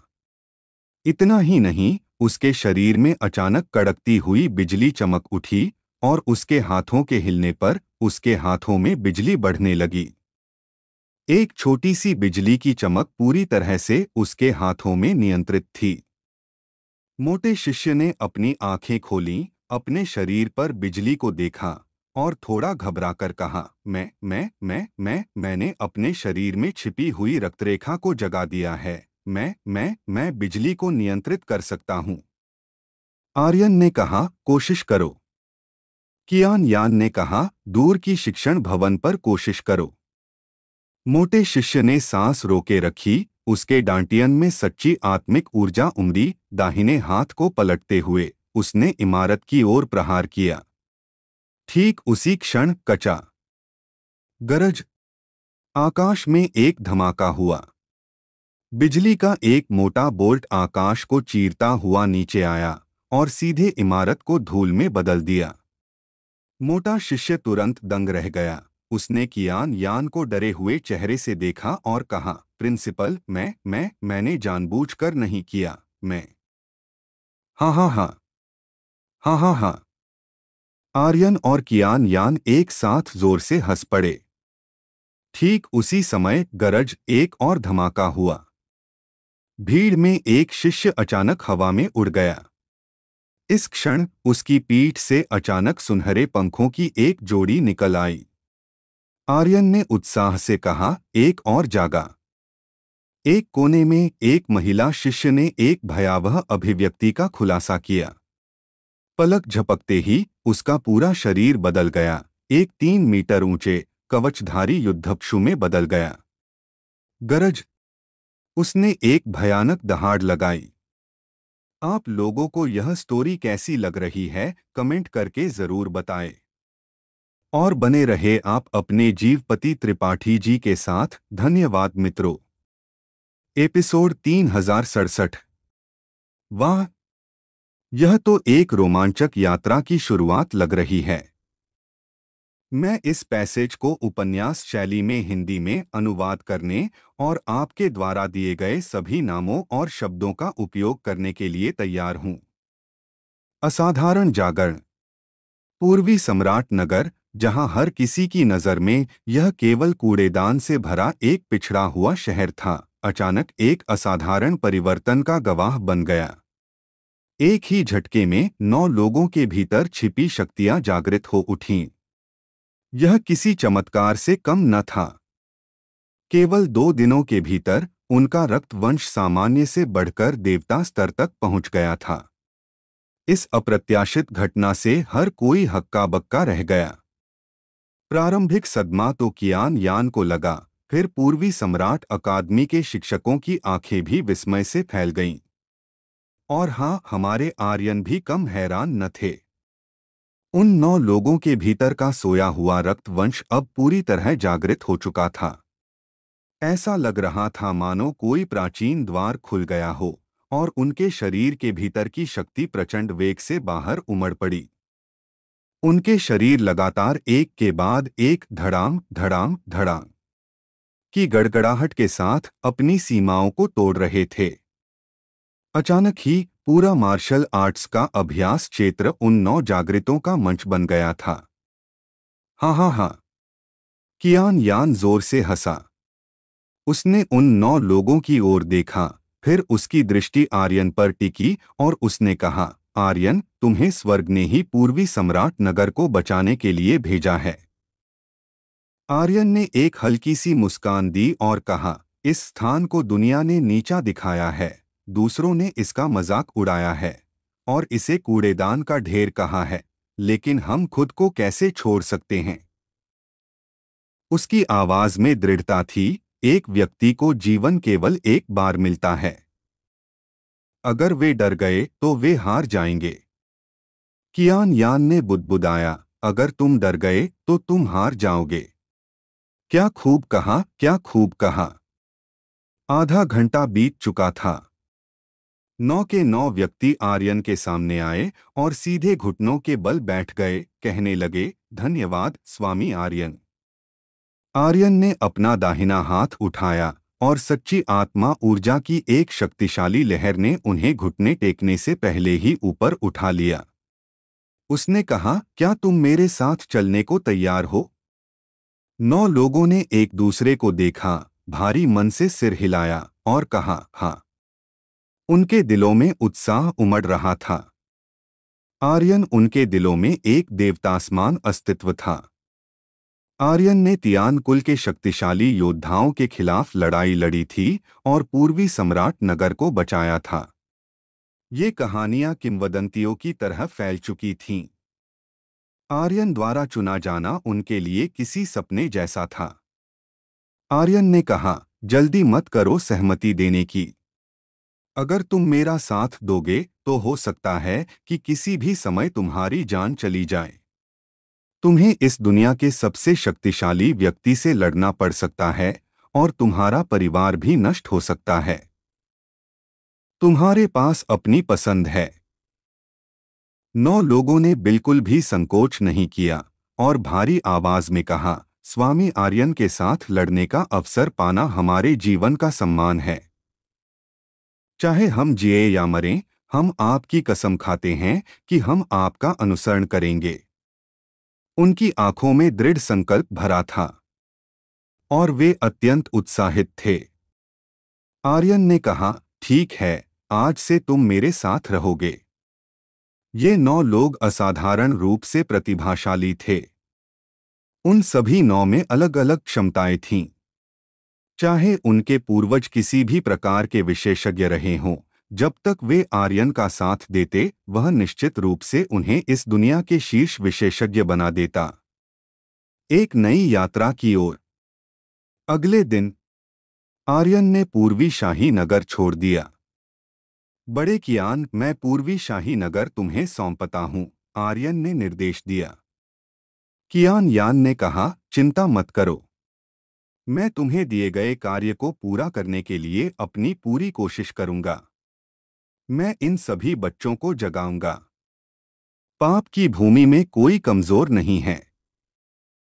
पश्चिमी क्षेत्र के हर किसी को दिखा दो कि हमारे पूर्वी सम्राट नगर के लोग कितने शक्तिशाली हैं। आर्यन ने हल्की सी मुस्कान दी और कहा, ठीक है, फिर मैं चलता हूं। आर्यन मुड़ा और चल दिया और वे 9 लोग तेजी से उसके पीछे पीछे चल दिए। आर्यन कहीं और नहीं गया बल्कि भूत गुफा की ओर गया। पुनर्मिलन का रहस्य। जिस क्षण रक्तचंद्र रानी ने आर्यन को देखा, वह अवाक रह गई और वहीं जड़वत खड़ी हो गई। आर्यन भी कुछ दूरी पर रुका और उसे चुपचाप देखता रहा। आर्यन यहाँ एक बात की पुष्टि करने आया था और वह लीरा से संबंधित मामला था। उसके मन में लीरा की कोई यादें नहीं थीं, लेकिन उसे महसूस हुआ कि वह उसे जानता है।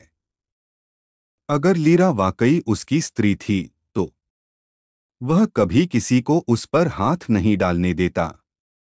दोनों ने 3 मिनट तक एक दूसरे को देखा। उसी क्षण रक्तचंद्र रानी तुरंत एक युवती की तरह दौड़कर आर्यन के सामने आ गई। उसने आर्यन को प्यार भरी निगाहों से देखा और फिर अचानक अपनी दोनों बाहों से आर्यन को कसकर गले लगा लिया। कोई प्रस्तावना नहीं थी।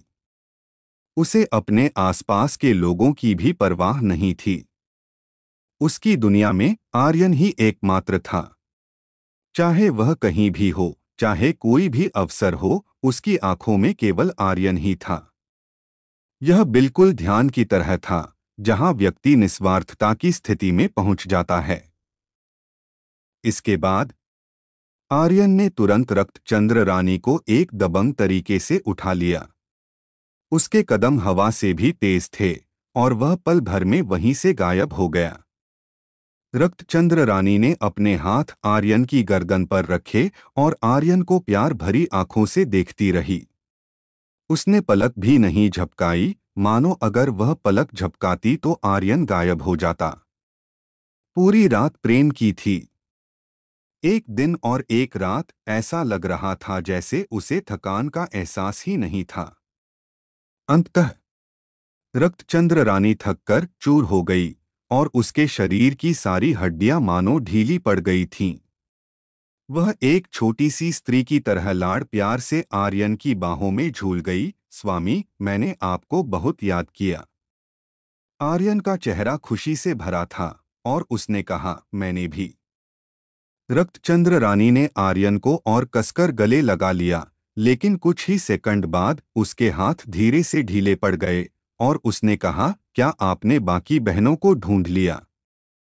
स्त्रियां सब स्वार्थी होती हैं। वह कोई अपवाद नहीं थी। वह आर्यन को अपने लिए रखना चाहती थी, इसलिए उसने उसे कसकर गले लगाया था। हालांकि उसे पता था कि वह ऐसा नहीं कर सकती, इसलिए उसने उसे जाने दिया। आर्यन ने सिर हिलाया, नहीं, मेरी याददाश्त में कुछ गड़बड़ होनी चाहिए। मुझे अतीत की बहुत सी बातें याद नहीं हैं। मैं यहाँ मुख्य रूप से तुम्हें याद करने आया था और कुछ और समझने भी। रक्तचंद्र रानी को ऐसा लगा जैसे उसने शहद खा लिया हो। उसका दिल अत्यंत मीठा हो गया था और उसने कहा, बोलो। आर्यन ने कहा, क्या मैं पहले लीरा नाम की किसी को जानता हूँ? रक्तचंद्र रानी चौंक गई और कहा, जुआन युआन कुल से कोई? बेशक मैं उसे जानती हूँ। वह भी आपकी स्त्री है। क्यों, क्या आप छोटी बहन लीरा से मिले? रक्तचंद्र रानी ने खुशी भरे चेहरे से आर्यन की ओर देखा। आर्यन ने मन ही मन फुसफुसाया, जैसा कि अपेक्षित था। इसके तुरंत बाद आर्यन ने हल्के से सिर हिलाया, मैंने यह नाम पहले सुना है और मुझे लगता है कि यह परिचित है, जैसे मैंने इसे पहले जाना हो, इसलिए मैं पूछने आया। आर्यन ने इसे छुपा लिया, क्योंकि हालांकि वह लड़कियों को पटाने में अच्छा नहीं था, वह अच्छी तरह जानता था कि अपनी बाहों में एक स्त्री से दूसरी स्त्री के बारे में बात करना अच्छा नहीं था। वह रक्तचंद्र रानी की भावनाओं का ख्याल रख रहा था। रक्तचंद्र रानी भी अपने दिल में समझ गई थी, जिसने उसे आर्यन को और भी अधिक पसंद करने पर मजबूर कर दिया। उसने कहा, जल्दी करो और उसे ढूंढो, वह तुम्हारी स्त्री है। आर्यन ने हल्की सी मुस्कान दी और कहा, मुझे अभी भी नहीं पता कि वह कहाँ है। मैं भविष्य में उससे मिलने पर ध्यान दूंगा। हम बाद में बात करेंगे। क्या मेरे पास अभी तुम नहीं हो? इसके तुरंत बाद आर्यन का शरीर हिल उठा और यह फिर से बादलों को पलटने और बारिश को मोड़ने का एक और दौर था। रक्तचंद्र रानी का पूरा शरीर पसीने से भीग गया था। उसका चेहरा अतुलनीय रूप से लाल था और उसकी सांसें भी बहुत तेज थीं। उसने आर्यन को कसकर पकड़ लिया और कहा, स्वामी, ऐसा क्यों होता है कि हर बार जब मैं आपके साथ होती हूँ तो मुझे अपने शरीर से एक अनंत शक्ति निकलती हुई महसूस होती है, और इस बार यह और भी तीव्र है। पिछली बार जब आप गए थे तो मेरी खेती 3 राज्यों से टूट गई थी। अब मैं पहले ही सम्राट राज्य में कदम रख चुकी हूँ। उसके दिल में हमेशा एक सवाल था। आर्यन शैतानी अंदाज में हंसा। सार और रक्त के बीच का अंतर अभी भी बहुत बड़ा है, यह तो निश्चित है। उसने यह नहीं बताया कि उसकी रक्त सार अब कितनी भयंकर थी, लेकिन वह जानता था कि इसे रक्तचंद्र रानी को देना एक आदमी के शरीर में सबसे आवश्यक चीज थी, रक्त सार से भी बढ़कर। क्या आप चाहते हैं कि मैं इस कहानी को आगे बढ़ाऊं या इस पर कोई और जानकारी दूं? आप लोगों को यह स्टोरी कैसी लग रही है, कमेंट करके जरूर बताएं। और बने रहे आप अपने जीवपति त्रिपाठी जी के साथ। धन्यवाद मित्रों। एपिसोड 3068। बहुत बढ़िया। अब मैं इस पैसेज को उपन्यास शैली में हिंदी में अनुवाद करूंगा और आपके द्वारा प्रदान किए गए सभी स्थायी हिंदी नामों का उपयोग करूंगा। एक नया सवेरा और दृढ़ निश्चय। यह भी एक कारण था कि आर्यन यहाँ आया था। उसकी स्त्री साधारण नहीं हो सकती थी। भले ही वह एक साधारण स्त्री होती, पर आर्यन उसे असाधारण बना देता। और फिर रक्तचंद्रिका रानी तो साधारण थी ही नहीं, केवल उसकी अद्वितीय सुंदरता ही असाधारण थी। वह परिपक्व स्त्री जो तुम्हारे हर इशारे को समझ जाए, वह भला साधारण कैसे हो सकती थी? आर्यन यहाँ बेखौफ होकर जो चाहे वो कर सकता था, और वह केवल पूरी शिद्दत से सहयोग करती। ऐसी स्त्री ने आर्यन को खुद से दूर होने ही नहीं दिया। बुरे आदमी। रक्तचंद्रिका रानी ने आर्यन की छाती पर हल्के से मुक्का मारा और उसे और कसकर गले लगा लिया। एक और रात बीत गई। आर्यन कमरे से बाहर निकला और धीरे से दरवाजा बंद कर दिया। रेशम की रजाई के नीचे लेटी रक्तचंद्रिका रानी और उसके सुडौल शरीर को देखकर वह सचमुच बहुत देर तक हिचकिचाता रहा। लेकिन वह फिर भी कमरे से बाहर निकल आया और बुदबुदाया, जब मैं आकर्षण के सभी काम खत्म कर लूंगा, जब मैं सभी मिशन पूरे कर लूंगा, तो मैं निश्चित रूप से एक विशाल हरम बनाऊंगा। उस हरम में और कुछ नहीं होगा, बस एक अविश्वसनीय रूप से विशाल बिस्तर होगा। तब कहे, आर्यन ने दुष्टता से कहा। जिस क्षण आर्यन ने दरवाजा बंद किया, रक्तचंद्रिका रानी की आंखों से आंसू बह निकले। वह उसे रुकने के लिए कहना चाहती थी, लेकिन जानती थी कि वह ऐसा नहीं कर सकती। वह खुश थी। स्वामी, जब आपको फुर्सत मिले तो मुझे याद करना, रक्तचंद्रिका रानी बुदबुदाई। इसी समय पिछला अध्याय। अगला अध्याय धमाका। रक्तचंद्रिका रानी के शरीर में अचानक एक विशाल शक्ति का विस्फोट हुआ। बिना किसी मार्गदर्शन के उसकी खेती ने तुरंत एक बंधन तोड़ दिया। वह पूरी तरह से चकित रह गई। यह पिछली बार से बिल्कुल अलग है। इस बार यह और भी तीव्र है। स्वामी, आप मुझे इस तरह और भी अधिक प्यार करने पर मजबूर कर देंगे। आप जो भी करना चाहें, भविष्य में आप जिस भी दुश्मन का सामना करें, मैं हमेशा आपके साथ खड़ी रहूंगी। मैं मजबूत बनना चाहती हूँ। मैं किसी से भी ज्यादा मजबूत बनना चाहती हूँ। जो कोई भी आपको परेशान करने की हिम्मत करेगा, मैं उसे निश्चित रूप से मार डालूंगी। रक्त चंद्रिका रानी दृढ़ संकल्पित हो गई। जब से वह आदिम संसार में आई थी, तब से वह मजबूत बनने के लिए कड़ी मेहनत कर रही थी। वह जानती थी कि केवल मजबूत बनकर ही वह आर्यन की रक्षा कर सकती है। वह नहीं चाहती थी कि उसके पिछले जीवन में जो हुआ वह फिर से हो। वह नहीं चाहती थी कि आर्यन सब कुछ अकेले संभाले। आर्यन की स्त्री के रूप में उसे उसका बोझ साझा करना चाहिए। रक्त चंद्रिका रानी पद्मासन लगाकर बैठ गई और उसका पूरा शरीर रक्त चंद्रिका के बैंगनी प्रकाश से घिर गया। अज्ञात शक्तियों का निर्माण। तुम 9 लोग यहीं रुकोगे। मैंने रानी को पहले ही बता दिया है। वह जानेगी कि तुम्हें किस तरह के प्रशिक्षण की आवश्यकता है। याद रखो, अगर तुम मेरे साथ चलना चाहते हो तो तुम्हें एक अद्वितीय विशेषज्ञ बनना होगा। केवल अद्वितीय विशेषज्ञ ही मेरे आर्यन के साथ चलने के योग्य हैं, आर्यन ने गंभीरता से कहा। वह उन 9 को कुछ भी नहीं सिखा सकता था क्योंकि उसे साधारण खेती के बारे में कुछ नहीं पता था। उसने पहले ही उन्हें बाहर लाने की योजना बना ली थी। उन 9 ने सिर हिलाया और कहा, स्वामी आर्यन, चिंता न करें। हम मजबूत बनने के लिए अपनी पूरी कोशिश करेंगे। आर्यन ने कहा, इसके अलावा मुझे उम्मीद है कि तुम 9 अपनी पहचान अब से छिपाओगे।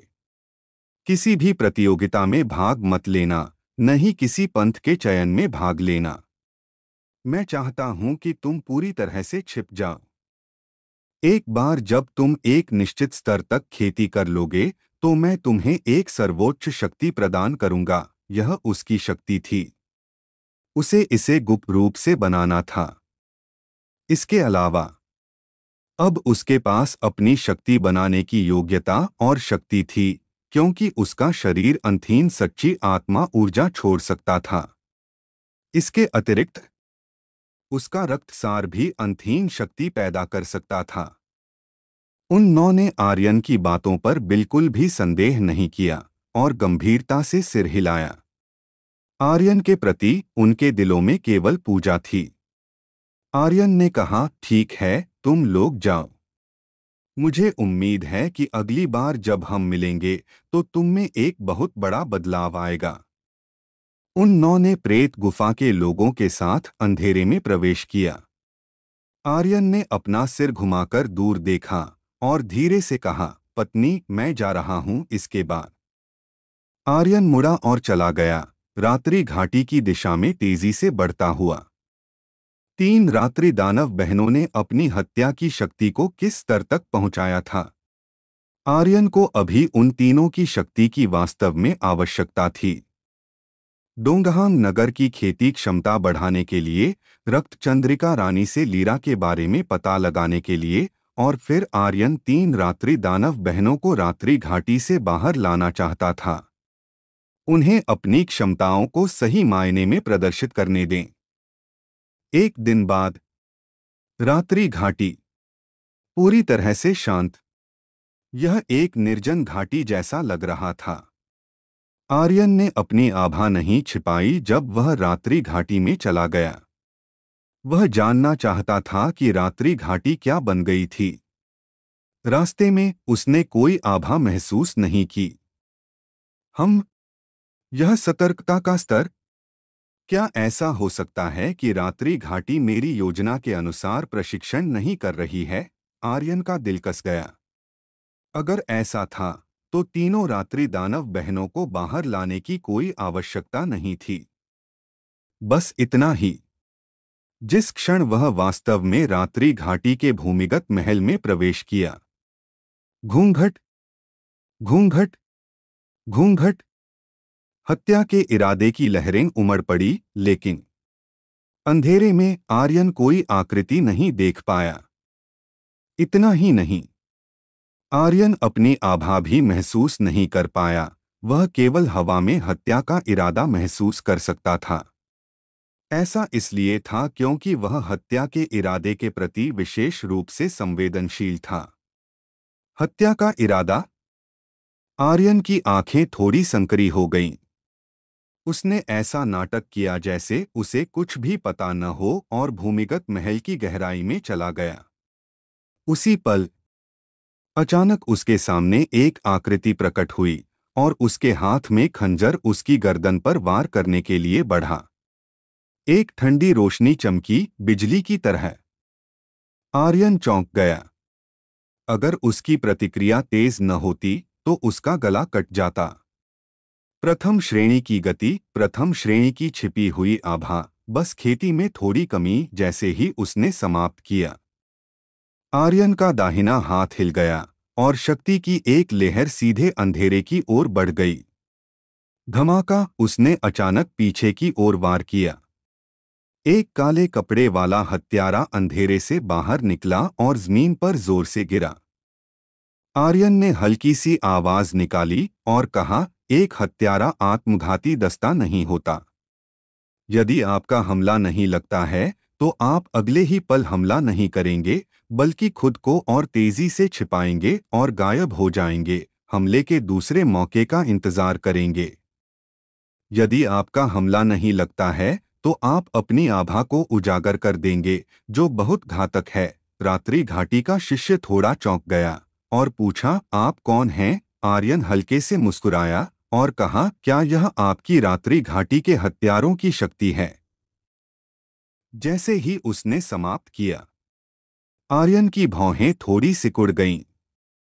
तुरंत वह कुछ कदम पीछे हट गया क्योंकि तीन बहुत ही सूक्ष्म हत्या के इरादे अत्यधिक तेज गति से उसकी ओर आ रहे थे। उसके कुछ कदम पीछे हटने के बाद हत्या का इरादा तुरंत गायब हो गया।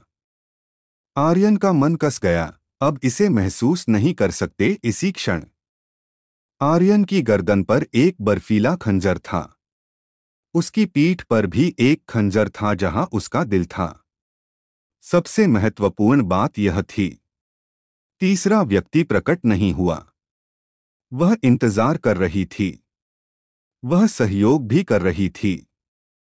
इसी तरह उसे अपने प्रतिद्वंद्वी द्वारा भी अनदेखा किया जा रहा था, यह सोचकर कि कोई तीसरा व्यक्ति नहीं था। एक हत्यारे का उच्चतम स्तर कुछ भी नहीं होता है। आपको कोई अंदाजा नहीं होता कि वह कहां से प्रकट होगा या कितने लोग होंगे। जब आपको लगता है कि केवल एक व्यक्ति है तो दूसरा व्यक्ति आपको घातक वार करेगा। उफ! रात्रि राजा? हे, मुझे पता था कि यह रात्रि राजा है। यह रहा आपका पैसेज उपन्यास शैली में हिंदी में अनुवादित, जिसमें आपके सभी चीनी नामों को उनके स्थायी हिंदी समकक्षों में बदल दिया गया है। क्या आप कोई और पैसेज अनुवाद करवाना चाहेंगे? आप लोगों को यह स्टोरी कैसी लग रही है, कमेंट करके ज़रूर बताएं और बने रहे आप अपने जीवपति त्रिपाठी जी के साथ। धन्यवाद मित्रों। एपिसोड 3069। यह रही आपके पैसेज का हिंदी अनुवाद एक उपन्यास शैली में। अध्याय 1, रात्रि का राजा और उसकी बेटियां। सबने पलक झपकाई। अचानक ही वे सब एक घुटने पर झुक गए। एक साथ उनकी आवाजें गूंज उठीं, हम रात्रि के राजा का अभिनंदन करते हैं। आर्यन लॉन फेई मुस्कुराए और बोले, तुम सब उठ जाओ। आर्यन ने अपनी तीनों रात्रि दानवी बहनों, बड़ी बहन, दूसरी बहन और छोटी बहन की ओर देखा। उनकी आंखों में हल्की सी शरारत थी। उन्होंने कहा, तुम लोगों ने अच्छी ट्रेनिंग ली है, लेकिन देखो। कहीं और उनकी पीठ के पीछे एक ड्रैगन तलवार हवा में तैर रही थी। यह सीधे उनमें से एक के सिर के पीछे निशाना साधे हुए थी। आर्यन के मन में बस एक विचार आता और उसका सिर पल भर में फट जाता। तीनों कांप उठे। छोटी बहन, जिसका नाम रूबी जो था, थोड़ी नाराज थी। उसने कहा, आप धोखा दे रहे हैं, ऐसे नहीं खेलते। और अगर आप बड़ी बहन से निपट भी लेते हैं तो भी दूसरी बहन और मैं तो हैं ही। अगर आप ही निशाना होते तो आप यकीनन कुछ नहीं कर पाते। आर्यन लॉन फेई ने हल्की सी मुस्कान बिखेरी और कहा, अपनी दूसरी बहन की कनपटी पर देखो। एक पतली घातक तलवार उसकी कनपटी पर टिकी हुई थी। रूबी जो के चेहरे का रंग बदल गया, लेकिन फिर भी उसने कहा, तो मैं तो अभी भी हूं, मैं अभी भी सफल होंगी। आर्यन ने आगे कुछ नहीं कहा, बस उसकी नाक के पुल को हल्के से खरोंचा और कहा, हाँ, तुम सबसे चतुर हो। बड़ी बहन ने शांत स्वर में कहा, हम हार गए। अगर हम दोनों को ढूंढ सकते हैं तो छोटी बहन को भी ढूंढ सकते हैं। और जिसे हमें मारना है वह हमसे ज्यादा शक्तिशाली ही होगा, वरना हमें उसकी हत्या की जरूरत ही नहीं पड़ती। रूबी जो ने अपने गाल फुलाए और कहा, रात्रि का राजा धोखा दे रहा है। और तो और उसने आगे कहा, हर कोई रात्रि के राजा जितना असामान्य नहीं होता। एक मध्यस्तरीय सम्राट क्षेत्र का योद्धा भी हमें नहीं ढूंढ सकता। एक आकाश संत क्षेत्र का योद्धा भी कोशिश कर सकता है। हमने पहले भी कोशिश की है। आर्यन लॉन फेई हल्का सा कांप उठे और बोले, तुमने पहले भी उसकी हत्या की है। रूबी ने तुरंत कहा, हमने अब तक जिसे सबसे शक्तिशाली व्यक्ति की हत्या की है वह नानयांग शहर का अत्याचारी नगर स्वामी था। वह सम्राट क्षेत्र के 8वें स्तर का योद्धा था, लेकिन फिर भी हमने उसे मार गिराया। तो भले ही हम किसी आकाश संत क्षेत्र के योद्धा से मिलें, हम फिर भी कोशिश कर सकते हैं। सम्राट क्षेत्र का 8वां स्तर। आर्यन लॉन फेई बहुत चकित थे। वे तीनों प्राकृतिक हत्यारे थे, लेकिन आर्यन को उम्मीद नहीं थी कि कुछ ही महीनों में उनकी वृद्धि इतनी भयानक होगी। यह उनकी अपेक्षाओं से परे था। अब ऐसा लग रहा था कि वह उन्हें पूरी तरह बाहर ला सकते थे। और तो और उन तीनों के पास और भी शक्तिशाली तरीके थे। उनके पास और भी शक्तिशाली हत्या का तरीका था, उनके चेहरे। बड़ी बहन ने कहा, उस मिशन में सिर्फ हम तीनों शामिल नहीं थे। चांगदत्त एल्डर चांगदाओ ने भी मदद की थी। अगर हम तीनों ही होते तो हम इसे पूरा नहीं कर पाते। इसके अलावा दूसरी बहन घायल हो गई थी। छोटी बहन ने जवाब दिया, ऐसा इसलिए था क्योंकि हमारी खेती उस अत्याचारी नगर स्वामी की तुलना में बहुत कम थी। अगर हम सम्राट क्षेत्र में होते तो 8वें स्तर के सम्राट को तो छोड़िए, हम बिना किसी को पता चले एक स्वर्ग संत क्षेत्र के विशेषज्ञ की भी हत्या कर सकते थे। क्षेत्र का स्तर एक बड़ी कमी थी। हत्या के तरीके कितने भी मजबूत क्यों न हो, एक बार जब कोई किसी महाशक्ति से टकरा जाता था, तो जब उसे जबरदस्ती लड़ना पड़ता था, तो सभी तरीके बेकार हो जाते थे। बड़ी बहन ने अपनी भौहें सिकोड़ी। अगले क्षेत्र में उन्नति करना कोई 1 या 2 दिन का काम नहीं था। कोई कितना भी प्रतिभाशाली क्यों न हो, संचय करने और धीरे धीरे समझने और तोड़ने में अभी भी समय लगता था। उनके वर्तमान खेती के स्तर उनके हत्या कौशल के साथ तालमेल नहीं बिठा पा रहे थे। ठीक वैसे ही जैसे छोटी बहन ने कहा था, अगर उनके स्तर थोड़े ऊंचे होते तो उनकी हत्या की क्षमताएं और भी मजबूत होतीं। आर्यन लॉन फेई हल्का सा मुस्कुराए, मैं इस बार तुम्हें और मजबूत बनाने के लिए यहाँ आया हूँ। छोटी बहन चौंक गई और बोली, रात्रि राजकुमार, आप हमारे लिए क्या लाए हैं? आर्यन ने रहस्यमय ढंग से मुस्कुराया और कहा, चलो बिस्तर पर बात करते हैं। तीनों लड़कियों के गाल लाल हो गए और छोटी बहन ने कहा, बुरे इंसान। हालांकि वे तीनों आर्यन लॉन फेई के पीछे कमरे में चली गईं। अतुलनीय जुनून की एक और रात बीत गई। मैं टूट गई। मैं अब सम्राट क्षेत्र में हूं। बड़ी बहन, हम अचानक कैसे टूट गए? इसके अलावा मेरा शरीर अनंत शक्ति से भर गया है, जैसे मैंने दुनिया की सारी सच्ची आत्मा को सोख लिया हो। वे तीनों बिस्तर पर स्तब्ध थे। जब वे जागे तो उन्होंने पाया कि वे सभी टूट चुके थे। यह एक शांत सफलता थी। इतना ही नहीं, उनके शरीर के भीतर भारी मात्रा में ऊर्जा घूम रही थी।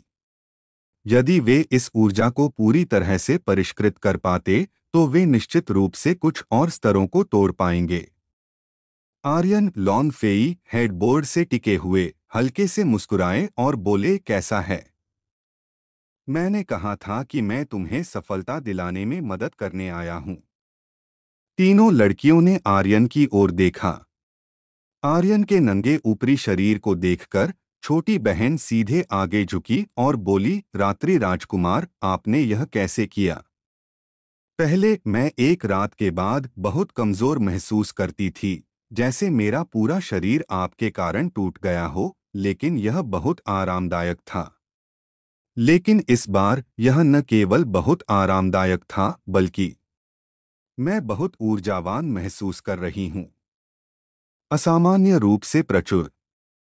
आरामदायक। बड़ी बहन की बात सुनकर दूसरी बहन के गाल लाल हो गए। उनकी शर्मिली आंखों को देखकर छोटी बहन ने सीधे पूछा, क्या आप ठीक महसूस नहीं कर रही हैं? उनके चेहरे इतने लाल थे कि उनसे पानी टपक सकता था। आर्यन लॉन फेई हंसे, यह इसलिए है क्योंकि तुम्हारा पति मजबूत है। ठीक है, तुम लोग जल्दी से खेती करो। मैं तुम्हें आज रात सफलता दिलाऊंगा। इसके बाद वह बिस्तर से उतरे और कमरे से बाहर चले गए। रात्रि घाटी में उनके शब्द आदेश थे। आदेश देने के बाद कुछ ही देर में रात्रि घाटी कुल के सभी अभिजात्य वर्ग मैदान में एकत्र हो गए। आर्यन ने हल्के से कहा, आगे जल्दी से खेती करो। याद रखना, अपनी सबसे मजबूत शक्ति का उपयोग करके खेती करो। मैं तुम्हें इस दुनिया में सबसे भयानक अस्तित्व बना दूंगा। एक विचार के साथ उनके शरीर से निकली सच्ची आत्मा ऊर्जा तेजी से बाहर निकली, पूरे भूमिगत महल को ढक लिया। उन्होंने पहले कभी इतनी घनी सच्ची आत्मा नहीं देखी थी। हर कोई तुरंत पालथी मारकर बैठ गया और खेती शुरू कर दी। उसी समय आर्यन ने भी खेती शुरू कर दी। अध्याय 2 शांतचित्त चोटी पर अशांति। अमर नीति संप्रदाय शांतचित्त चोटी पर। बहन ली वे शांतचित्त मंडप के नहीं हैं और उनके गुरु ने उन्हें वापस लौटने के लिए कहा है। यदि आप लोग उन्हें ऐसे रोकेंगे तो यह केवल उनकी खेती में बाधा डालेगा, झो युआन ने हल्के से कहा। पिछले कुछ दिनों से वह शांतचित्त चोटी पर आ रहा था। जब उसे लीरा जुआन्युआन लिएर के रहस्य का पता चला तो उसने लीरा को गंभीरता से नहीं लिया, क्योंकि वह जानता था कि लीरा सूनर और लेटर उसी के कारण मर जाएगी। एक व्यक्ति जो मरने वाला था। झो युआन की रुचि धीरे धीरे कम हो गई। हालांकि पिछले कुछ दिनों में उसे एहसास हुआ कि सुसु और लैन मेई की सुंदरता लीरा से कम नहीं थी। इसके अलावा वे आर्यन लॉन फेई की स्त्रियां थीं। झो युआन की उन्हें जीतने की इच्छा और मजबूत हो गई। लीरा जुआन्युआन लिएर ने उदासीनता से कहा, वरिष्ठ भाई झो, वे मेरे दोस्त हैं। वे कुछ और दिन यहीं रुकेंगे। जहां तक उनकी खेती की बात है, शांतचित्त चोटी में सबसे घनी सच्ची आत्मा ऊर्जा है। वे ज्यादा पीछे नहीं रहेंगे। लीरा अच्छी तरह जानती थी कि अमर पाताल पवित्र खंडहर में प्रवेश करने वाले सभी शिष्य मारे गए थे। वे आर्यन लॉन फेई के दोस्त थे। चाहे कुछ भी हो, चाहे कुछ भी हो, उसे सुसु और लैन मेई की रक्षा करनी थी। झो युआन की भौहें हल्की सी सिकुड़ी और उसने कहा, छोटी बहन ली, तुम तलवार चोटी के गुरु को नाराज करोगी। तुम्हें उनका स्वभाव भी पता होना चाहिए। एक बार जब वह क्रोधित हो जाते हैं तो शांतचित्त चोटी का अच्छा समय नहीं रहेगा। लैन मेई ने कहा, बहन साध्वी, मुझे लगता है कि हमें चले जाना चाहिए। हम कुछ दिनों से आपको परेशान कर रहे हैं। हम अपना ख्याल रखेंगे। झो युआन की आंखों में चमक आई। हाँ, मैं उनका ख्याल रखूंगा। वे बहन ली के दोस्त हैं, तो वे स्वाभाविक रूप से मेरे दोस्त हैं। मैं उनका ख्याल रखूंगा। सुसु ने झो युआन पर अपनी आंखें घुमाईं और ठंडे स्वर में कहा, तुम्हें उनकी देखभाल करने की जरूरत किसे है? झो युआन हल्का सा मुस्कुराया और अपने मन में सोचा, धिक्कार है, देरसवेर मैं तुम्हें अपने अधीन चीखने पर मजबूर करूंगा। इस क्षण अनगिनत संतों की चोटी पर एक घंटी बजी।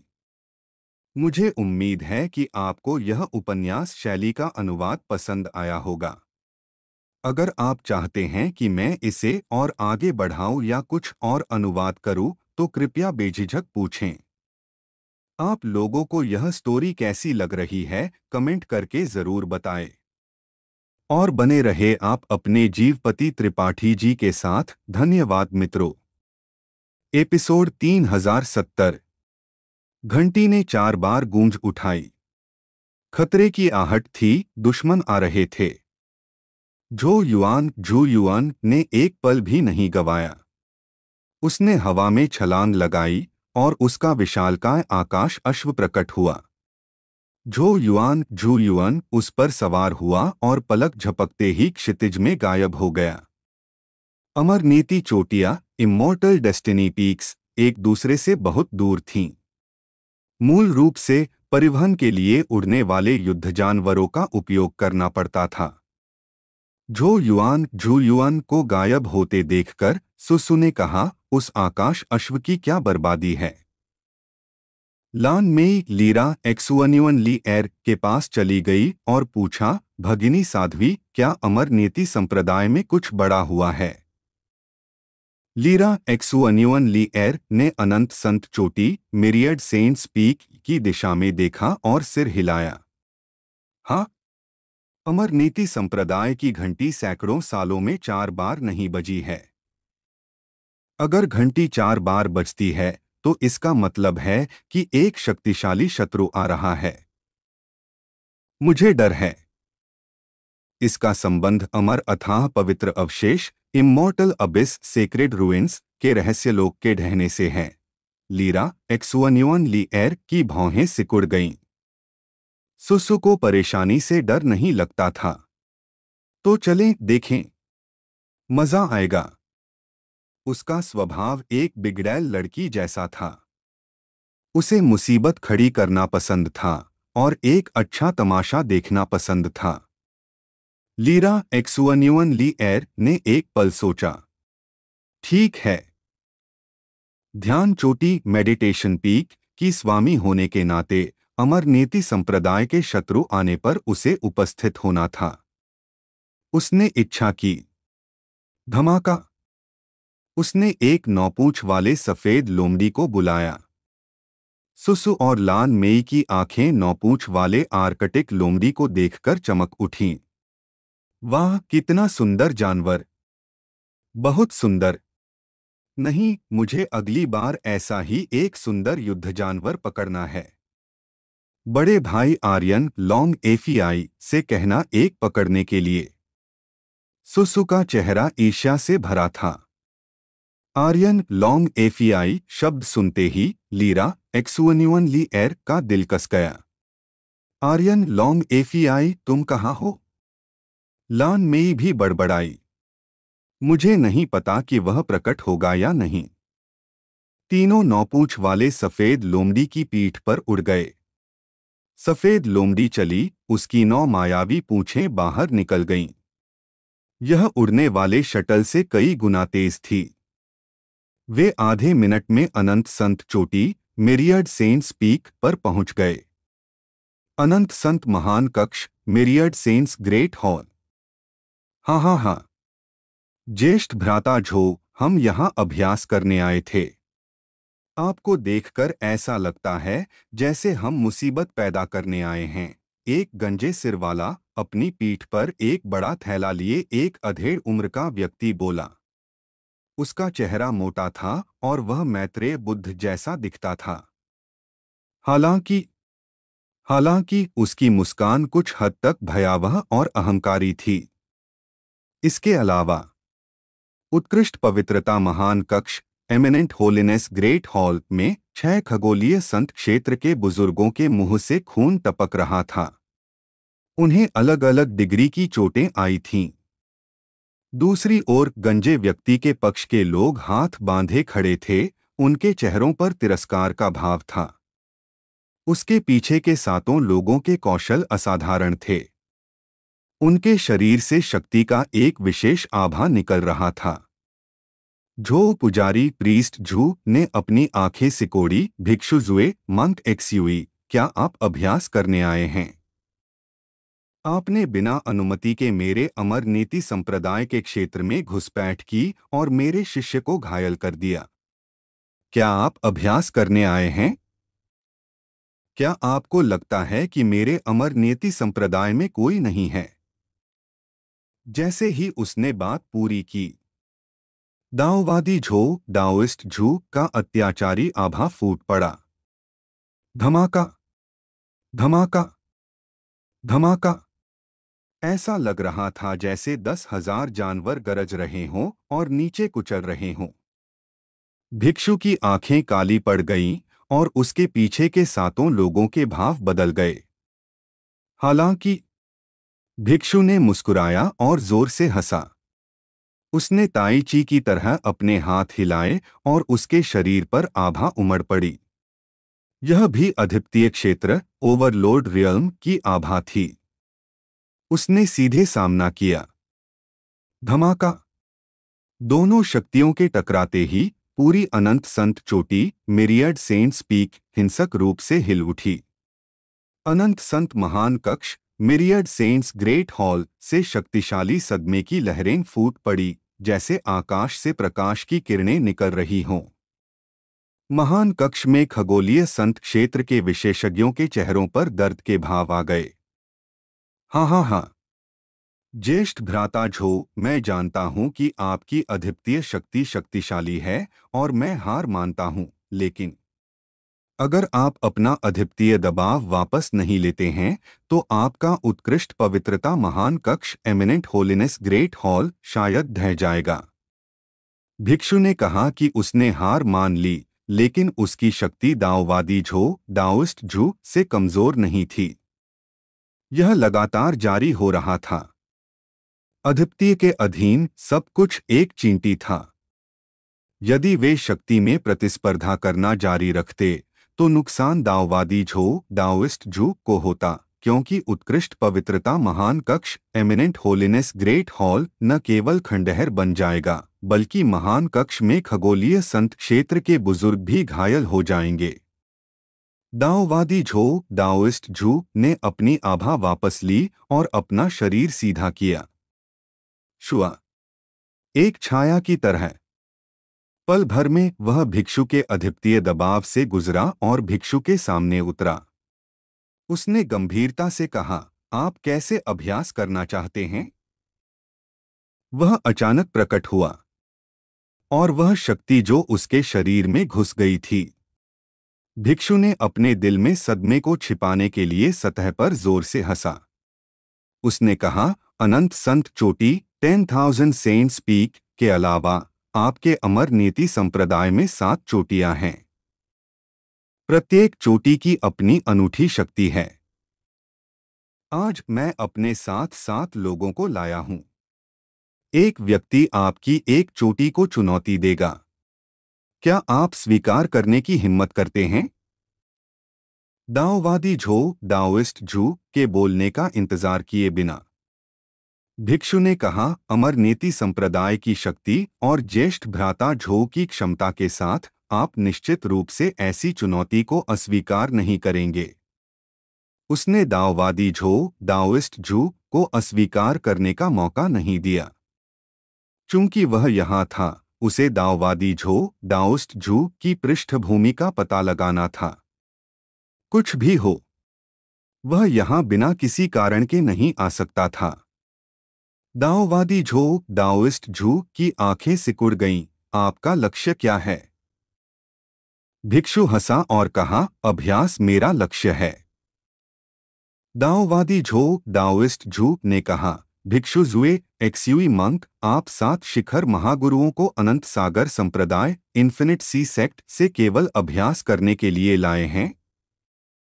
क्या आपको लगता है कि मैं 3 साल का बच्चा हूं? बोलो, तुम्हारा लक्ष्य क्या है? अगर तुम नहीं कहोगे तो मैं इस चुनौती को अस्वीकार कर दूंगा। तुम मेरे अमर नीति संप्रदाय पर भी हमला कर सकते हो, लेकिन मुझे डर है कि तुम आठों यहां मर जाओगे। दाओवादी झो दाओइस्ट झू ने एक दबंग आभा प्रदर्शित की। वह जानना चाहता था कि अनंत सागर संप्रदाय इन्फिनिट सी सेक्ट का लक्ष्य क्या था। वे अमर नीति संप्रदाय इमॉर्टल डेस्टिनी सेक्ट तक केवल अभ्यास करने के लिए आए थे। अगर यह अभ्यास था तो वे युवा शिष्यों को क्यों नहीं लाए, बल्कि अनंत सागर संप्रदाय इन्फिनिट सी सेक्ट से 7 शिखर महागुरुओं को लाए। बड़ा भिक्षु एक पल के लिए हक्का बक्का रह गया। हाँ हाँ हाँ, मैं वास्तव में ज्येष्ठ भ्राता झो से कुछ भी छिपा नहीं सकता। आप सही कह रहे हैं। इस बार मेरी वास्तव में एक छोटी सी विनती है। दाओवादी झो दाओइस्ट झू ने कहा, बोलो। भिक्षु ने कहा, मैंने लंबे समय से अमर नीति संप्रदाय के 7 शिखर स्वामियों की शक्ति के बारे में सुना है और हमेशा अभ्यास करना चाहता था। यदि मैं जीतता हूं तो मुझे उम्मीद है कि ज्येष्ठ भ्राता झो हमें एक दिन के लिए अमर अथाह रहस्यलोक इमॉर्टल अबिस सीक्रेट रियल्म में खेती करने की अनुमति देंगे। अमर अथाह पवित्र अवशेष इमॉर्टल अबिस सेक्रेड रियल्म दाओवादी झो दाओइस्ट झू का दिल कस गया, जैसा कि अपेक्षित था। दाओवादी झो दाओइस्ट झू ने पलक भी नहीं झपकाई, हल्के से कहा, और अगर तुम हार गए?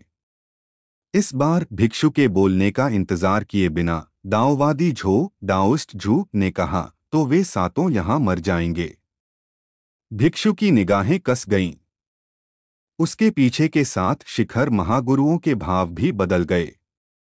यदि वे जीत जाते तो वे अमर अथाह पवित्र अवशेष इमॉर्टल अबिस सेक्रेड रियल्म में खेती करने के लिए प्रवेश कर सकते थे, और वे यह भी पता लगा सकते थे कि क्या अमर नीति संप्रदाय इमॉर्टल डेस्टिनी सेक्ट का अमर अथाह पवित्र अवशेष इमॉर्टल अबिस सेक्रेड रियल्म ढह गया था। यदि वे हार जाते तो उसे अपनी जान यहीं छोड़नी पड़ती। यह एक मनोवैज्ञानिक युद्ध था। दाओवादी झो दाओइस्ट झू की निगाहें शांत थीं, भिक्षु के जवाब का इंतजार कर रही थीं। वह मुस्कुराया, भिक्षु जुए एक्सयूई मंक, क्या तुम हिम्मत करते हो? अगर नहीं तो मेरे अमर नीति चोटी इमॉर्टल डेस्टिनी पीक से दफा हो जाओ। 7 शिखर महागुरु अनंत सागर संप्रदाय इन्फिनिट सी सेक्ट के लिए बहुत महत्वपूर्ण थे। यदि वे खो जाते तो वान हाइफेंग वैन हेफेंग की शक्ति कम से कम 1/3 कम हो जाती। आप लोगों को यह स्टोरी कैसी लग रही है, कमेंट करके जरूर बताएं। और बने रहे आप अपने जीवपति त्रिपाठी जी के साथ। धन्यवाद मित्रों। हेलो दोस्तों, आप लोगों का स्वागत है हमारे channel story by DK FM और स्टोरी बाय डीके एफएम 2.0 पर। दोस्तों, अगर हमारे चैनल पर नए हो तो सब्सक्राइब कर लो हमारे channel story by DK FM और स्टोरी बाय डीके एफएम 2.0 को, और वीडियो पर लाइक और कमेंट भी कर दिया करो ताकि हमें पता चल सके कि आप लोगों को ये स्टोरी के साथ लग रहा है। स्पिरिट वर्ल्ड और सुपर योद्धा ध्रुव रिटर्न के असली एपिसोड आपके YouTube channel story bye DKFN, जिसमें लगभग 11,000 सब्सक्राइबर है, और YouTube channel story bye DKFM 2.0 और Telegram channel Dhruv return season 4 story by DKFM पर अपलोड होते हैं।